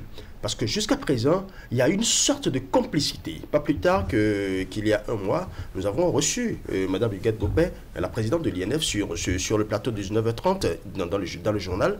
Et elle a posé un problème assez délicat. Une dame qui s'est fait battre par son mari, et on ne sait pas dans quelles conditions, mais finalement, la dame est passée de vie à trépas. Vous savez, ce genre de cas, ça arrive un peu partout. Mais qu'est-ce qui se passe? Il y a une sorte de complicité tacite autour des foyers, autour de ces femmes. Et quand c'est encore plus dans les villages, c'est beaucoup plus circonscrit. On n'arrive même pas à agir parce qu'on estime que une femme doit être soumise à son homme, et quand l'homme lève la main sur elle, ça se règle dans le foyer ou à la limite, soit par un supposé sage qui soit proche de la famille. Et on se remet toujours, en laissant complètement les tests de côté, on se remet dans un système où cette femme doit subir, c'est le mot juste, elle doit subir. Aujourd'hui, avec ces tests, il faut une meilleure vulgarisation. L'INF le fait déjà, c'est vrai, mais il faut qu'on aille beaucoup plus vers les hameaux les plus reculés. Parce qu'en ville, c'est bon, nous faisons les débats. On sait que tu ne dois pas toucher à la femme, tu ne dois pas toucher à la fille, tu ne dois pas faire certaines choses, ça c'est bon. Mais dans les hameaux les plus reculés, quand vous allez en Galadébou, quand vous allez dans les villages les plus reculés du Bénin, à Condé par exemple... Vous savez pourquoi j'ai dit Condé, non? Oui, c'est bon, c'est bon. Quand vous êtes dans les villages les plus reculés, on se demande si, dans les langues locales, on fait vraiment la vulgarisation de ces tests-là. C'est ça le plus important aujourd'hui. Une chose est d'avoir les tests, mais l'autre chose est de pouvoir les vulgariser, et surtout dans nos langues locales, pour que nos mamans, nos soeurs, nos filles comprennent réellement quels sont leurs droits.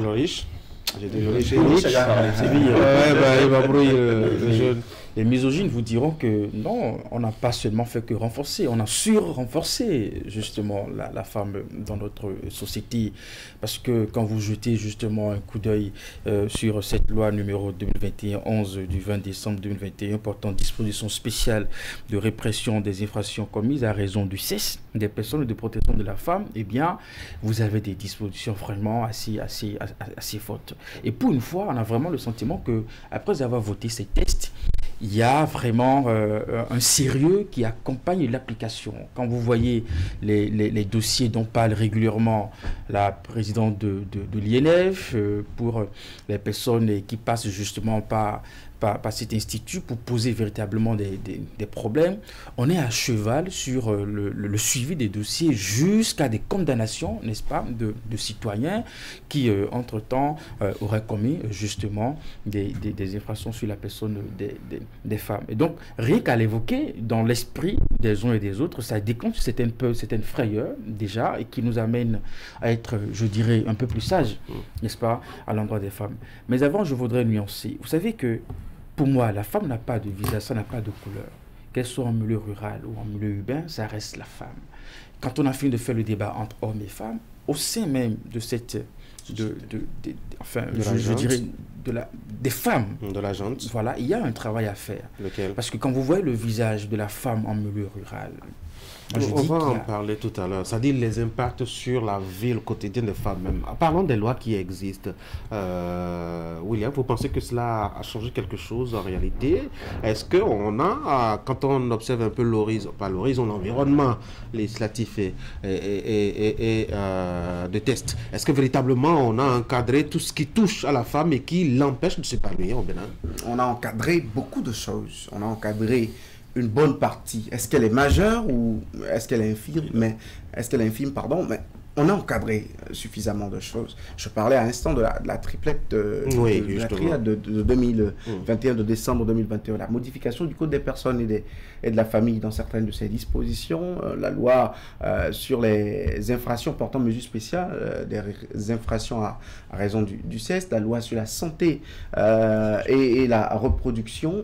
Je pense qu'on a mis beaucoup d'avancées, et même pour certaines personnes très conservateurs, peut-être des personnes qui sont des conservateurs, des personnes qui sont des conservatrices, des personnes conservatrices, si vous voulez. Je ne voulais pas le mot, mais on vous dira même qu'on est allé un peu au-delà. On a encadré, selon moi, beaucoup de dérives qui étaient admises jusque-là. Quand on donne le pouvoir à la criette, quand l'une des missions de la criette, qui est l'institution gendarme derrière les politiques, derrière les agents de l'État, en matière les voleurs de la République, les voleurs de la République, en matière de cybercriminalité, quand c'est cette institution qui s'occupe des infractions à raison du genre et qui sort des sentences comme celles que nous lisons la plupart du temps, je me dis, cette volonté institutionnelle de voir la femme protégée bien plus que les deniers publics, bien plus que certains faits que nous refusons, contre lesquels nous luttons dans la société, pour moi cette volonté existe. Maintenant, vous avez dit qu'on parlera de l'impact. L'impact, forcément, ce n'est pas encore... Est-ce que, à votre avis, ce n'est pas exagéré d'avoir confié justement ce volet donc pénal à cette institution qui, ma foi, parfois quand même des émissions originales dès le départ. J'ai eu la chance d'écouter Edouard Syriac-Doussa sur la pléthore de chefs d'accusation dont il a compétence, de ses compétences matérielles.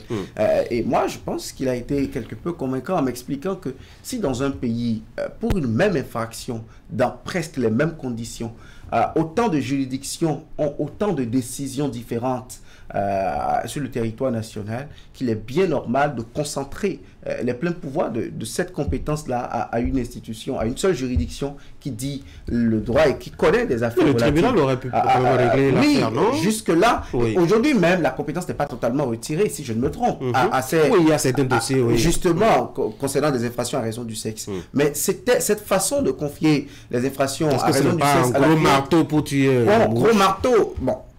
On peut le dire d'une certaine mesure, mais je pense que au moins ça fait peur quand on dit que vous qui battez votre femme, vous pouvez vous retrouver à la criette. Au moins la criette avec cette réputation très hitlérienne qui est la sienne va dissuader. Réputation dans l'opinion. Réputation oui, Franck, le contexte des lois et autres, comment vous voyez ça? Je pense que on confirme même c'est la répression à la criette. On veut tout simplement montrer que c'est la personne humaine que vous êtes en train ce sont les droits de la personne humaine que vous êtes en train de violer. Mais un tribunal protège ça? Oui, un tribunal protège, mais de jour en jour, malgré tout ce qui est fait, on rencontre encore de ces hommes en griffe barbares qui continuent. Le cas évoqué par Ulrich Gaba, il a oublié de préciser que c'était une femme enceinte qui était presque à terme, qu'on a battue à sang. Et quand il a fini, il a pris la clé des champs. Il pouvait conduire quand même la dame à l'hôpital et faire son mea culpa, essayer de la prendre en charge. Ça peut arriver que vous... Combattre sa femme? Non, ça peut arriver qu'on fasse des erreurs. Ça peut arriver qu'on fasse des erreurs. Je ne dis pas de battre la femme, mais lorsque ça se produit, reprenez-vous, sauvez d'abord la vie de la dame. Oui, mais ça fait... Oui, parce que... Non, je suis surpris qu'on dise que ça peut nous échapper. Tu vois que la criette a un effet sur ça. Moi, j'ai aucun souci avec la criette. Qu'elle existe ou qu'elle n'existe pas, c'est pas mon problème. Moi, je pense que fondamentalement, on ne peut pas faire l'erreur en battant sa femme enceinte. Je suis vraiment surpris.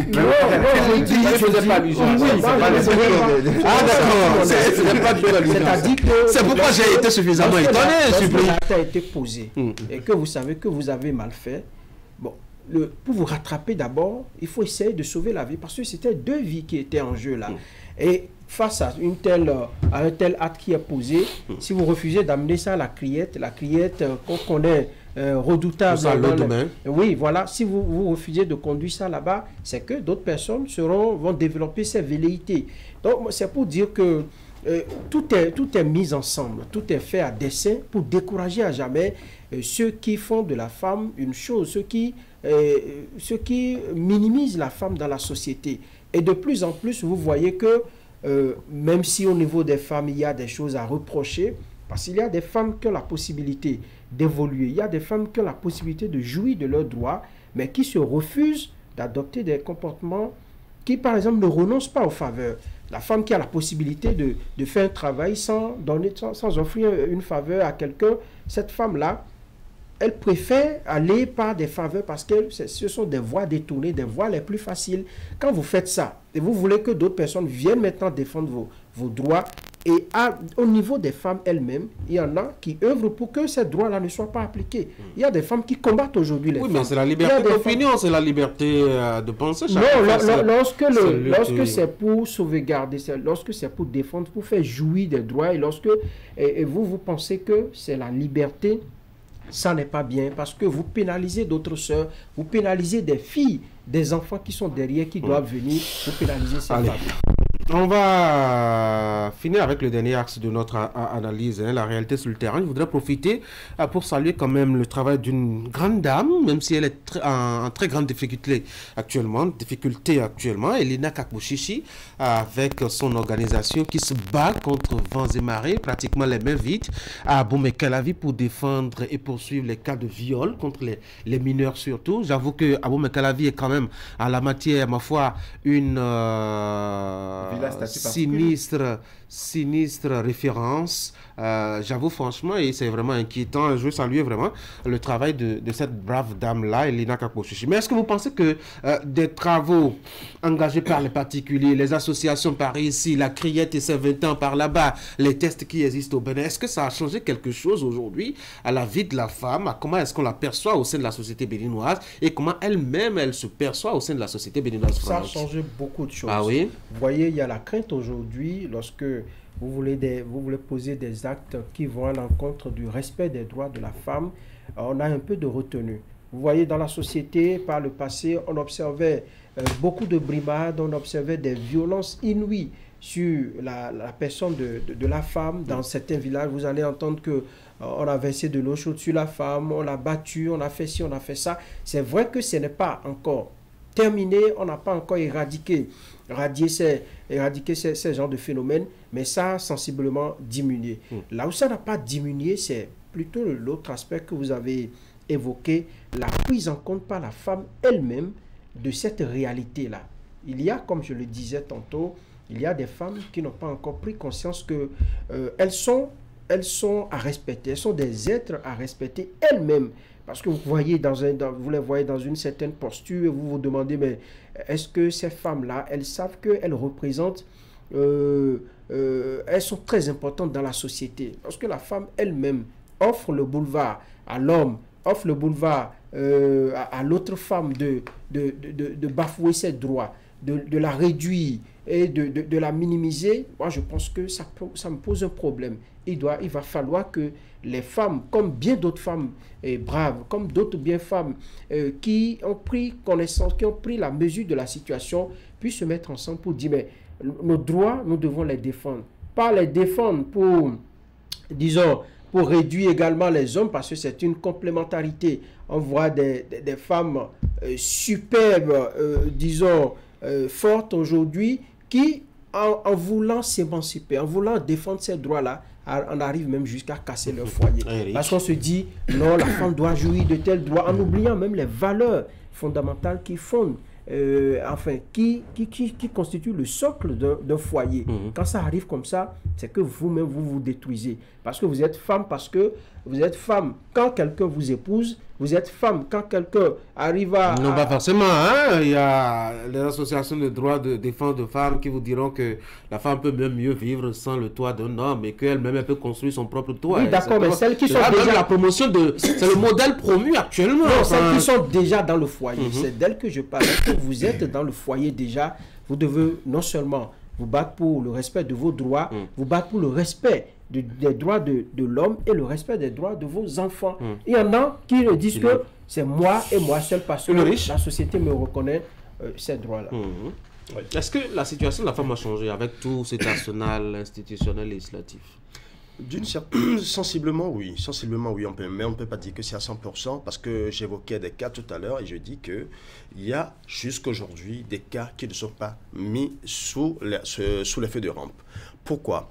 Il y a cette complicité que je continue de décrier. Cette complicité qui fait qu'aujourd'hui, il faut, c'est vrai, les associations sont là, travaillent avec les populations, avec les foyers, avec les femmes en difficulté, avec les filles en difficulté. Et il y a aussi, malheureusement, ces prédateurs sexuels sur les filles, sur les mineurs, qui aujourd'hui ont d'une certaine manière pris conscience, même si jusqu'à présent, on continue toujours d'enregistrer des cas, pas plus tard, qu'il y a quelques semaines, il y a encore un cas qui est passé devant le tribunal où un monsieur a violé une fille de 6 ans ou de 10 ans, je crois, un truc comme ça. Mais sincèrement, on sent aujourd'hui de plus en plus que ces prédateurs sexuels commence pas vraiment s'inquiéter. En fait, la peur a changé de camp. Autrefois, qu'est-ce qui se passait?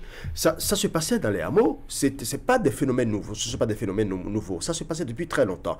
Mais qu'est-ce qui se passait? Quand ça se passait, très souvent, on estime qu'on peut régler à huis clos, qu'on peut régler entre hommes, juste pour couvrir soit l'honneur de monsieur, si éventuellement c'est quelqu'un qui est assez respecté, qui a une certaine casquette dans la société, ou on estime que c'est la fille de telle autorité ou de tel chef de village, on ne peut quand même pas terner l'image du monsieur. Et du coup, on essaie de régler le problème à l'amiable, mais quand on fait ça, les mots reprennent. Et c'est les mêmes personnes qui reviennent toujours faire les mêmes choses. De plus en plus aujourd'hui, on sent que les actions qui sont menées de façon éparse rejoignent la masse avec beaucoup plus d'effet. Quoique, jusqu'à présent, on a encore du travail sur la planche. Eric, je pense que nous avons aujourd'hui un acquis qui est très important. C'est la peur du gendarme. Et vous savez, la peur du gendarme est le début de la sagesse. Et je pense aussi que c'est peut-être pour créer justement cet aspect de peur qu'on a fait l'option de la criette. Vous savez l'effet que la criette a aujourd'hui sur nous, dans notre environnement juridique. Et donc ça permet déjà à nos concitoyens de savoir qu'aujourd'hui, quand vous commettez justement des infractions sur la personne de la femme, vous pouvez vous retrouver aussi facilement que ça de l'autre côté. Il y a aussi que de façon symbolique, l'INF qui représente un peu comme un bouclier, n'est-ce pas, sur ces questions et qui fait véritablement un travail de suivi sur l'ensemble des dossiers. Après, la nuance que j'apportais justement, c'est que en milieu rural, il reste toujours un défi à relever. D'abord, de faire connaître l'existence de ces tests à nos mamans, à nos sœurs qui sont dans nos villages, qui sont justement dans nos contrées, qui n'ont pratiquement aucune idée de ce qu'en milieu urbain, les choses ont beaucoup avancé. Et c'est là que, pour les femmes qui ont touché la lumière, en tout cas, qui ont une parfaite connaissance, une maîtrise de ces tests, doivent pouvoir s'organiser, aller à la rencontre de leurs sœurs en milieu rural pour leur expliquer des choses, que le monde a évolué, n'est-ce pas? Et effectivement, et espérer qu'en milieu rural aussi, on peut évoluer. Parce que moi, je note toujours un déséquilibre entre la femme en milieu urbain et la femme en milieu rural. Respect des droits des femmes, hein, et nous savons que dans ce milieu également, il manque tellement de choses. Vous avez des femmes qui continuent encore par parcourir de longues distances pour avoir de l'eau pour leurs enfants. Et c'est des problèmes, franchement, je pense qu'il faut prendre à bras le corps. Il y a des pas de fait, mais pour moi, ce qu'il reste à faire est encore plus grand que ce qui est fait, parce que même en milieu urbain, toutes les femmes n'ont pas connaissance de ces lois. Il y en a qui ne peuvent pas prendre le courage aujourd'hui d'aller à l'INF, même si l'INF est à 2 minutes de marche de leur maison, parce que les pesanteurs sociologiques demeurent encore. Et moi, je me dis aujourd'hui, le plus grand combat est entre les pesanteurs sociologiques, les stéréotypes, les clichés, l'éducation conservatrice, demeurer dans la pensée collective, et aujourd'hui ces lois évolutives, ces lois progressistes. J'ai été même jusqu'à demander un jour à Huguette Bopé-Nyakadja, est-ce que vous ne voyez pas que c'est calquer notre société sur un modèle purement occidental qui ne nous ressemble pas? Et j'aime bien l'une de ces réponses par rapport à ce genre de questions. Est-ce que les droits des femmes ont une couleur d'un continent à un autre ou d'une région à une autre? Beaucoup pensent aujourd'hui qu'on doit davantage tropicaliser ces dispositions. Moi, je parlerais plutôt de donner un visage sociologique à ces dispositions pour permettre davantage leur admission, parce que même des femmes intellectuelles n'ont pas connaissance de certaines de ces dispositions, et même des dispositions de ces lois, des femmes qui sont instruites, je ne dirais pas intellectuelles, parce qu'intellectuelles c'est autre chose, qui sont instruites, ne sont pas prêtes par exemple à aller demander à l'officier d'état civil, mettez mon nom sur l'acte de naissance de l'enfant que j'ai eu avec... La proposition de changement à venir récemment, et que les habitudes ont eu le temps de s'ancrer, et qu'avec le temps c'est tellement, on aura peut-être ces courages-là qui vont venir. Et ce temps, le temps au temps. Et ce temps, je pense que les organisations isolées de la société civile qui font un travail de masse, elles étaient là avant les lois, elles sont là après les lois. Je crois qu'il faut les encourager. De deux, également, permettre davantage cette éducation. Quand je parle d'éducation, ce n'est pas pour ceux qui ne sont pas allés à l'école. Pour moi, les droits de la personne humaine n'ont pas d'âge, n'ont pas de niveau d'instruction. C'est quand on a été ancré dans un système très phallocrate pendant des années, pour moi, on a besoin de cette éducation, qui qu'on soit, à quelque niveau qu'on soit. Et je pense aussi que beaucoup plus d'inclusion dans l'érection de ces normes pourrait permettre de donner un visage béninois, un visage de notre société à ces protections de loi. Vous savez, les inquiétudes soulevées par Eric, je crois que c'est réglé en partie. Comment? Avec le développement des TIC aujourd'hui, c'est que lorsque vous commettez un acte même au fin fond de Korokwalo, Kaoubagou quelque part, c'est que le monsieur qui est à côté, qui a une bribe de connaissance en la matière, il prend son portable, il filme et puis il balance ça sur la toile. Ça suffit pour que l'INF s'auto-saisisse du dossier et aille chercher dans les recoins. De plus en plus, vous avez vu aujourd'hui, l'INF a des points focaux sur l'ensemble du territoire. Même si ce n'est pas dans les hameaux, vous allez dans les centres-villes, les chefs-lieux des départements, merci. Vous avez les points focaux de l'INF qui font un travail formidable. Et mieux, il y a certaines ONG qu'il faut saluer avec les moyens de bord qui vont voir les femmes dans les villages avec des motos et pour leur enseigner leurs droits, pour leur dire, vous avez le droit de faire ci, de faire ça. Seulement que dans ces villages, il y a encore des pesanteurs sociologiques où le chef de village peut, quand vous arrivez dans le village, il vous appelle de qu'est-ce que vous voulez dire à nos femmes? Vous allez essayer de lui expliquer. Lorsqu'il voit que c'est beaucoup trop dosé, il va dire non, il faut faire ci, il faut faire ça. Et on l'invite lui-même à la séance, un peu comme pour l'impliquer, pour lui dire c'est ta chose. Et il faut nous aider à atteindre ces objectifs. Donc l'éthique, le développement d'éthique aujourd'hui a fait que... un avantage. Oui, et le riche. Oui, c'est justement sur cet aspect je voulais me prendre. C'est le développement d'éthique. En fait, c'est que c'est un couteau à double tranchant. Et de plus en plus, c'est vrai que ça permet effectivement de dénoncer des faits, de dénoncer certaines des dérives de la société. Mais en même temps, nous devons faire attention à ce que nous publions. Parce que parfois, en voulant dénoncer des faits, en voulant mettre à nu les dérives de la société, nous brimons les droits des enfants, des filles et des femmes. Vous imaginez, des fois, on lit sur la toile, peut-être une fillette. Non, c'est pas le prix à payer. Faisons attention. Je suis d'accord que nous devons dénoncer, mais dans le même temps, respectons quand même le droit de ces enfants, de ces femmes et tout ça. Souvenez-vous de cette histoire de cette dame-là, par exemple, qui a été battue par son mari professeur. On a vu un peu l'envolée que ça a pris sur la toile. Et après, qu'est-ce qui s'est passé? On a voulu faire un revirement. Au finish, qu'est-ce qui a été constaté?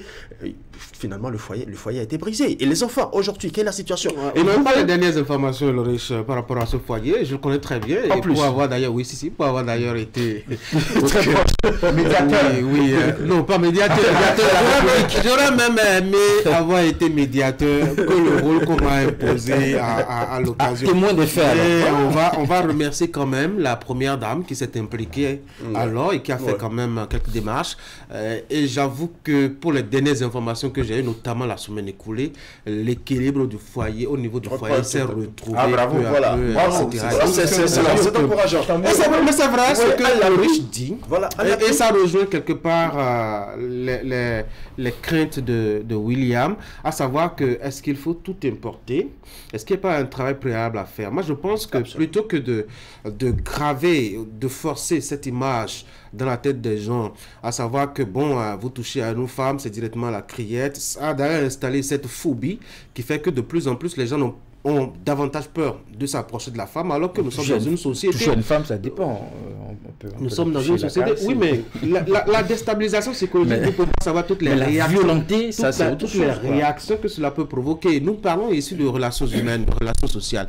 Et donc, il faut trouver un moyen, peut-être de commencer une vraie éducation, une vraie sensibilisation, pour profondément changer, je dois dire, le regard, notamment des hommes, sur les femmes. Parce que quand on a hérité de cela pendant des siècles, ce n'est pas des lois qui mécaniquement changent les attitudes. Je suis d'accord, mais après, comment on arrête la saignée? Comment on arrête c'est pas ce niveau élevé de violence que nous constatons régulièrement sur les femmes? Comment on arrête ça? Parce que quand William parle des tests à visage, comment on dit, sociologique, mais nous n'oublions pas, c'est toujours que de nos réalités sociologiques, de nos traditions, que nous observons les pires formes de violence sur des femmes. Alors, donc, c'est vrai qu'on a deux réalités qui s'opposent. Nous avons deux réalités. Oui, tradition a demandé de battre. Il faut le finir. Parce que quand on finit de le faire, on va laisser finir de le faire, quand vous écoutez le raisonnement, c'est que c'est l'homme. Oui, la femme doit subir. Et puis on met ça sur le dos de ce que, dans notre tradition, l'homme reste l'homme, l'homme a le droit de faire tout ce qu'il veut sur la femme. Ces expressions, on dit ça d'où? Si ce n'est pas de notre culture, de nos traditions. Et donc, il y a ces deux réalités qui s'opposent, sur lesquelles il faut davantage échanger. Et puis, peut-être expliquer les choses en profondeur au niveau de nos cultures, de nos traditions, que ça n'est pas la compréhension qu'il faut avoir. Est-ce que parce que la tradition, généralement, fait de l'homme du foyer, que l'autorité, l'homme doit pouvoir l'utiliser de façon violente sur sa femme? Mais c'est la compréhension que les gens ils ont. Eric est en train de se mélanger un peu. C'est entre ce que les pesanteurs sociologiques ou la sociologie dit des violences et des voies de règlement. La société est beaucoup plus timorée sur les voies de règlement et privilégie les sanctions, privilégie l'équilibre du foyer et fait subir des choses inacceptables à la femme. Mais la société n'a jamais incité aux violences. La société a toujours été contre les violences et les hommes qui sont champions en matière de violence, la société ne les aime pas dans le vocabulaire, dans le regard en famille. La société ne les aime pas, mais plutôt les voies de règlement que la société utilise, le pacifisme, parfois exagéré au détriment des droits intrinsèques de la femme. Pour moi, c'est ça qui est à corriger, parce que chez nous, on n'envoie pas son mari devant un tribunal. Quand on veut rester au foyer, quand on veut rester mère, devenir belle-mère et grand-mère, on n'envoie pas son mari au tribunal. Pour moi, c'est plutôt sur cet aspect qu'il faut lever les... On va finir là-dessus. Moi, je pense, pour clore le débat, qu'effectivement, je ne sais pas s'il y a une tradition ou une famille dans laquelle, quand vous allez épouser un homme, on vous dit, bon, ici, les hommes sont autorisés à gifler, à battre la femme ou à la violenter. Il n'y a aucune tradition, en tout cas. C'est la perception de la colonisation, ce que la colonisation nous a mis dans la tête. Il n'y a aucune tradition qui impose à un époux... Vous savez que les violences ne sont pas que physiques. Lorsqu'on vous dit par exemple... Elles ne sont pas non plus l'apanage des Africains. Non, on en veut pas le passé aussi. Beaucoup de sociétés dites émancipées aujourd'hui. On vous dit que quand les hommes parlent, la femme ne doit pas placer un seul mot. Mais c'est réducteur. Lorsque vous voyez des débats dans lesquels la femme peut apporter son plus et améliorer les choses, mais on dit la femme à l'écart, c'est les hommes, et c'est même plus dangereux que de commencer par peut-être violenter la femme, parce que dans une société où vous voulez construire, vous dites que vous voulez apporter un bien-être aux femmes et vous ne les amenez pas à intervenir dans ce débat. Vous voyez des hommes, on décide, on dit que c'est ça qui va s'appliquer. Ça se passe encore dans certaines... Oui, des sociétés peut-être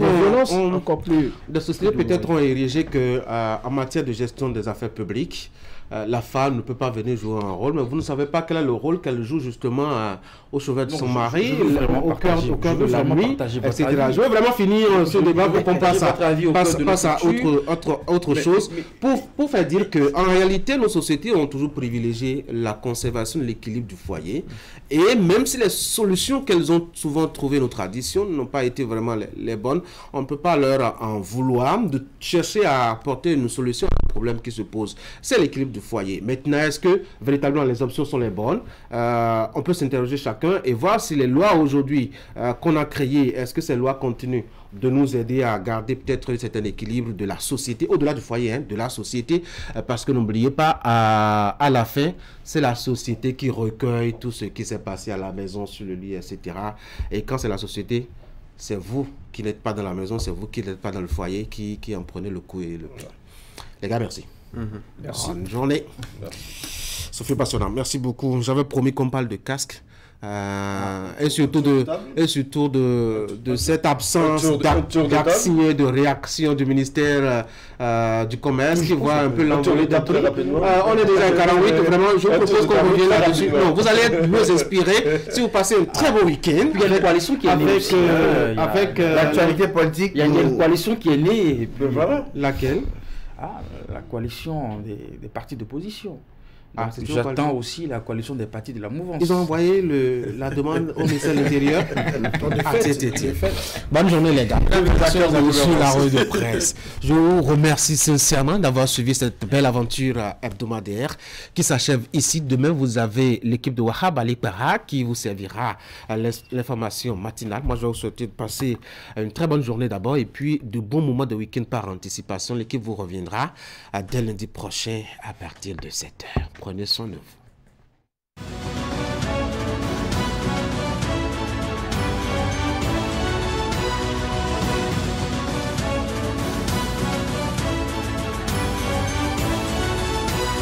Mesdames et messieurs, bonjour. Le vote du code électoral le mardi 5 mars 2024 à l'Assemblée nationale occupe toujours l'actualité. Fraternité revient sur le sujet et indique que l'équivoque est désormais levé en ce qui concerne l'alliance ou l'accord de gouvernance contenu dans la nouvelle loi électorale. Dans ces analyses, le quotidien apporte des clarifications sur les deux termes qui s'entrechoquent depuis mardi dernier. En effet, selon le Canard, les détracteurs du régime en place, notamment le Parti Les Démocrates et autres partis de l'opposition, dénoncent fortement l'accord de gouvernance entre les partis qui, selon eux, s'assimile à une alliance. Pour autant, précise Fraternité, l'alliance des partis reste toujours une chose interdite par le nouveau code électoral. Il s'agit donc d'un amalgame pur et simple qu'il convient d'élucider. En clair, explique le journal, quand on parle d'accord de gouvernance législative, certains ne comprennent pas qu'il n'est plus possible d'aller aux élections en coalition ou alliance. À en croire le quotidien, il n'est plus possible pour les partis, même s'ils sont de même bord ou de même idéologie, de présenter une liste commune de candidats aux élections. En d'autres termes, l'accord de gouvernance législative vient pour atténuer l'obligation d'avoir 20% dans une circonscription électorale avant de lever un siège dans la dite circonscription, comme le recommande le nouveau code électoral.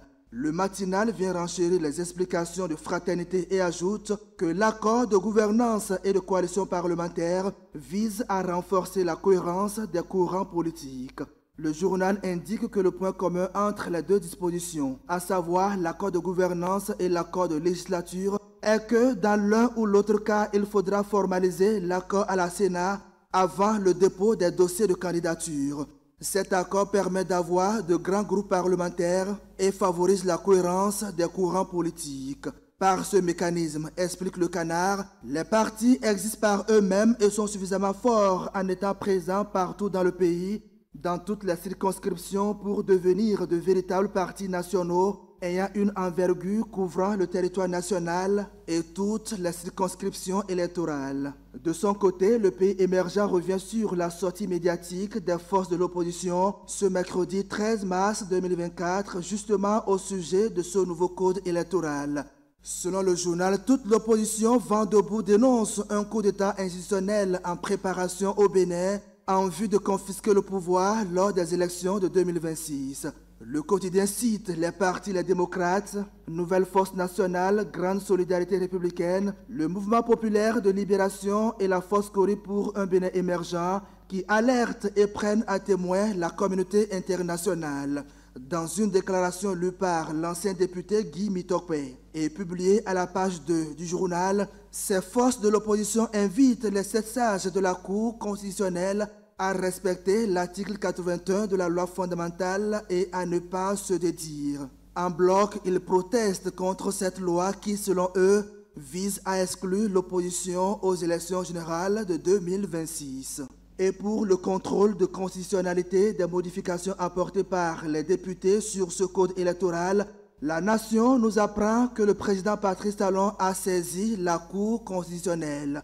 Le quotidien du service public La Nation renseigne que le contrôle de constitutionnalité effectué par la Cour consiste à vérifier que les lois, traités et règlements adoptés sont conformes aux principes et aux dispositions inclus dans le bloc de constitutionnalité. Selon l'article 117 de la Constitution cité par le journal, la Cour constitutionnelle statue obligatoirement sur la constitutionnalité des lois organiques, la constitutionnalité des lois et des actes réglementaires censés porter atteinte aux droits fondamentaux de la personne humaine et aux libertés publiques en général sur la violation des droits de la personne humaine.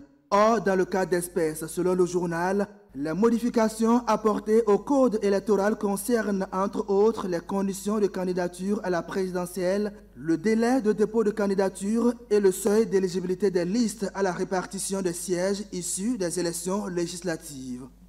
Pêle-mêle à présent, la nouvelle génération parle de l'affaire Adékambi qui est revenue devant les juges de la Criette lundi dernier. Le journal qui a suivi l'audience à Porto Novo nous renseigne que le PDG de AGETIP a tenu en haleine l'auditoire tout en faisant confiance à la justice de son pays. L'opinion aujourd'hui partage la même information et précise que Raymond Adékambi était entouré de ses conseils. Cette audience, qui est la 4e depuis son incarcération à la prison civile de Missérété, a permis une fois de plus à l'accusé de se défendre. À en croire le journal, les mois de détention n'ont pas émoussé l'ardeur du PDG Raymond Adékambi, déterminé à faire éclater la vérité tout en assumant sa part de responsabilité en tant que patron de l'agence. Bon dirigeant attentif aux préoccupations de ses employés, notamment le mieux-être du personnel et l'essor de l'entreprise, il n'a pas titubé dans ses réponses. Preuve à l'appui, selon le journal, les charges retenues contre lui ont commencé à tomber. Il reste au juge de se prononcer le 2 avril prochain, date de la nouvelle audience où ils devront se prononcer sur la demande de la mise en liberté conditionnelle formulée par son conseil. L'opinion aujourd'hui rappelle qu'il est reproché à Raymond Adekambi d'avoir détourné les fonds publics mis à la disposition de AGETIP Bénin par la BOAD. Cette allégation est fausse, dira un des avocats de l'accusé. Le journal souligne que c'est dans le cadre de la gestion des ressources financières et pour assurer le maintien et la continuité des activités que l'agence procède souvent à des avances sur des fonds mis à sa disposition pour régler certaines dépenses. Les fonds dont il est question dans la plainte ont été utilisés, selon l'opinion aujourd'hui, soit pour le règlement des entreprises, soit pour le fonctionnement de l'agence ou les projets de l'État. L'État nous doit plus de 8 milliards, a-t-il déclaré à la barre. L'opinion aujourd'hui précise que plusieurs d'autres questions ont été abordées par le juge, notamment celles relatives aux réquisitions. Le PDG Adekambi a donné des réponses appropriées à la Cour. À partir de ces déclarations, selon le journal, il reste serein et fait confiance au juge. Merci de votre aimable attention.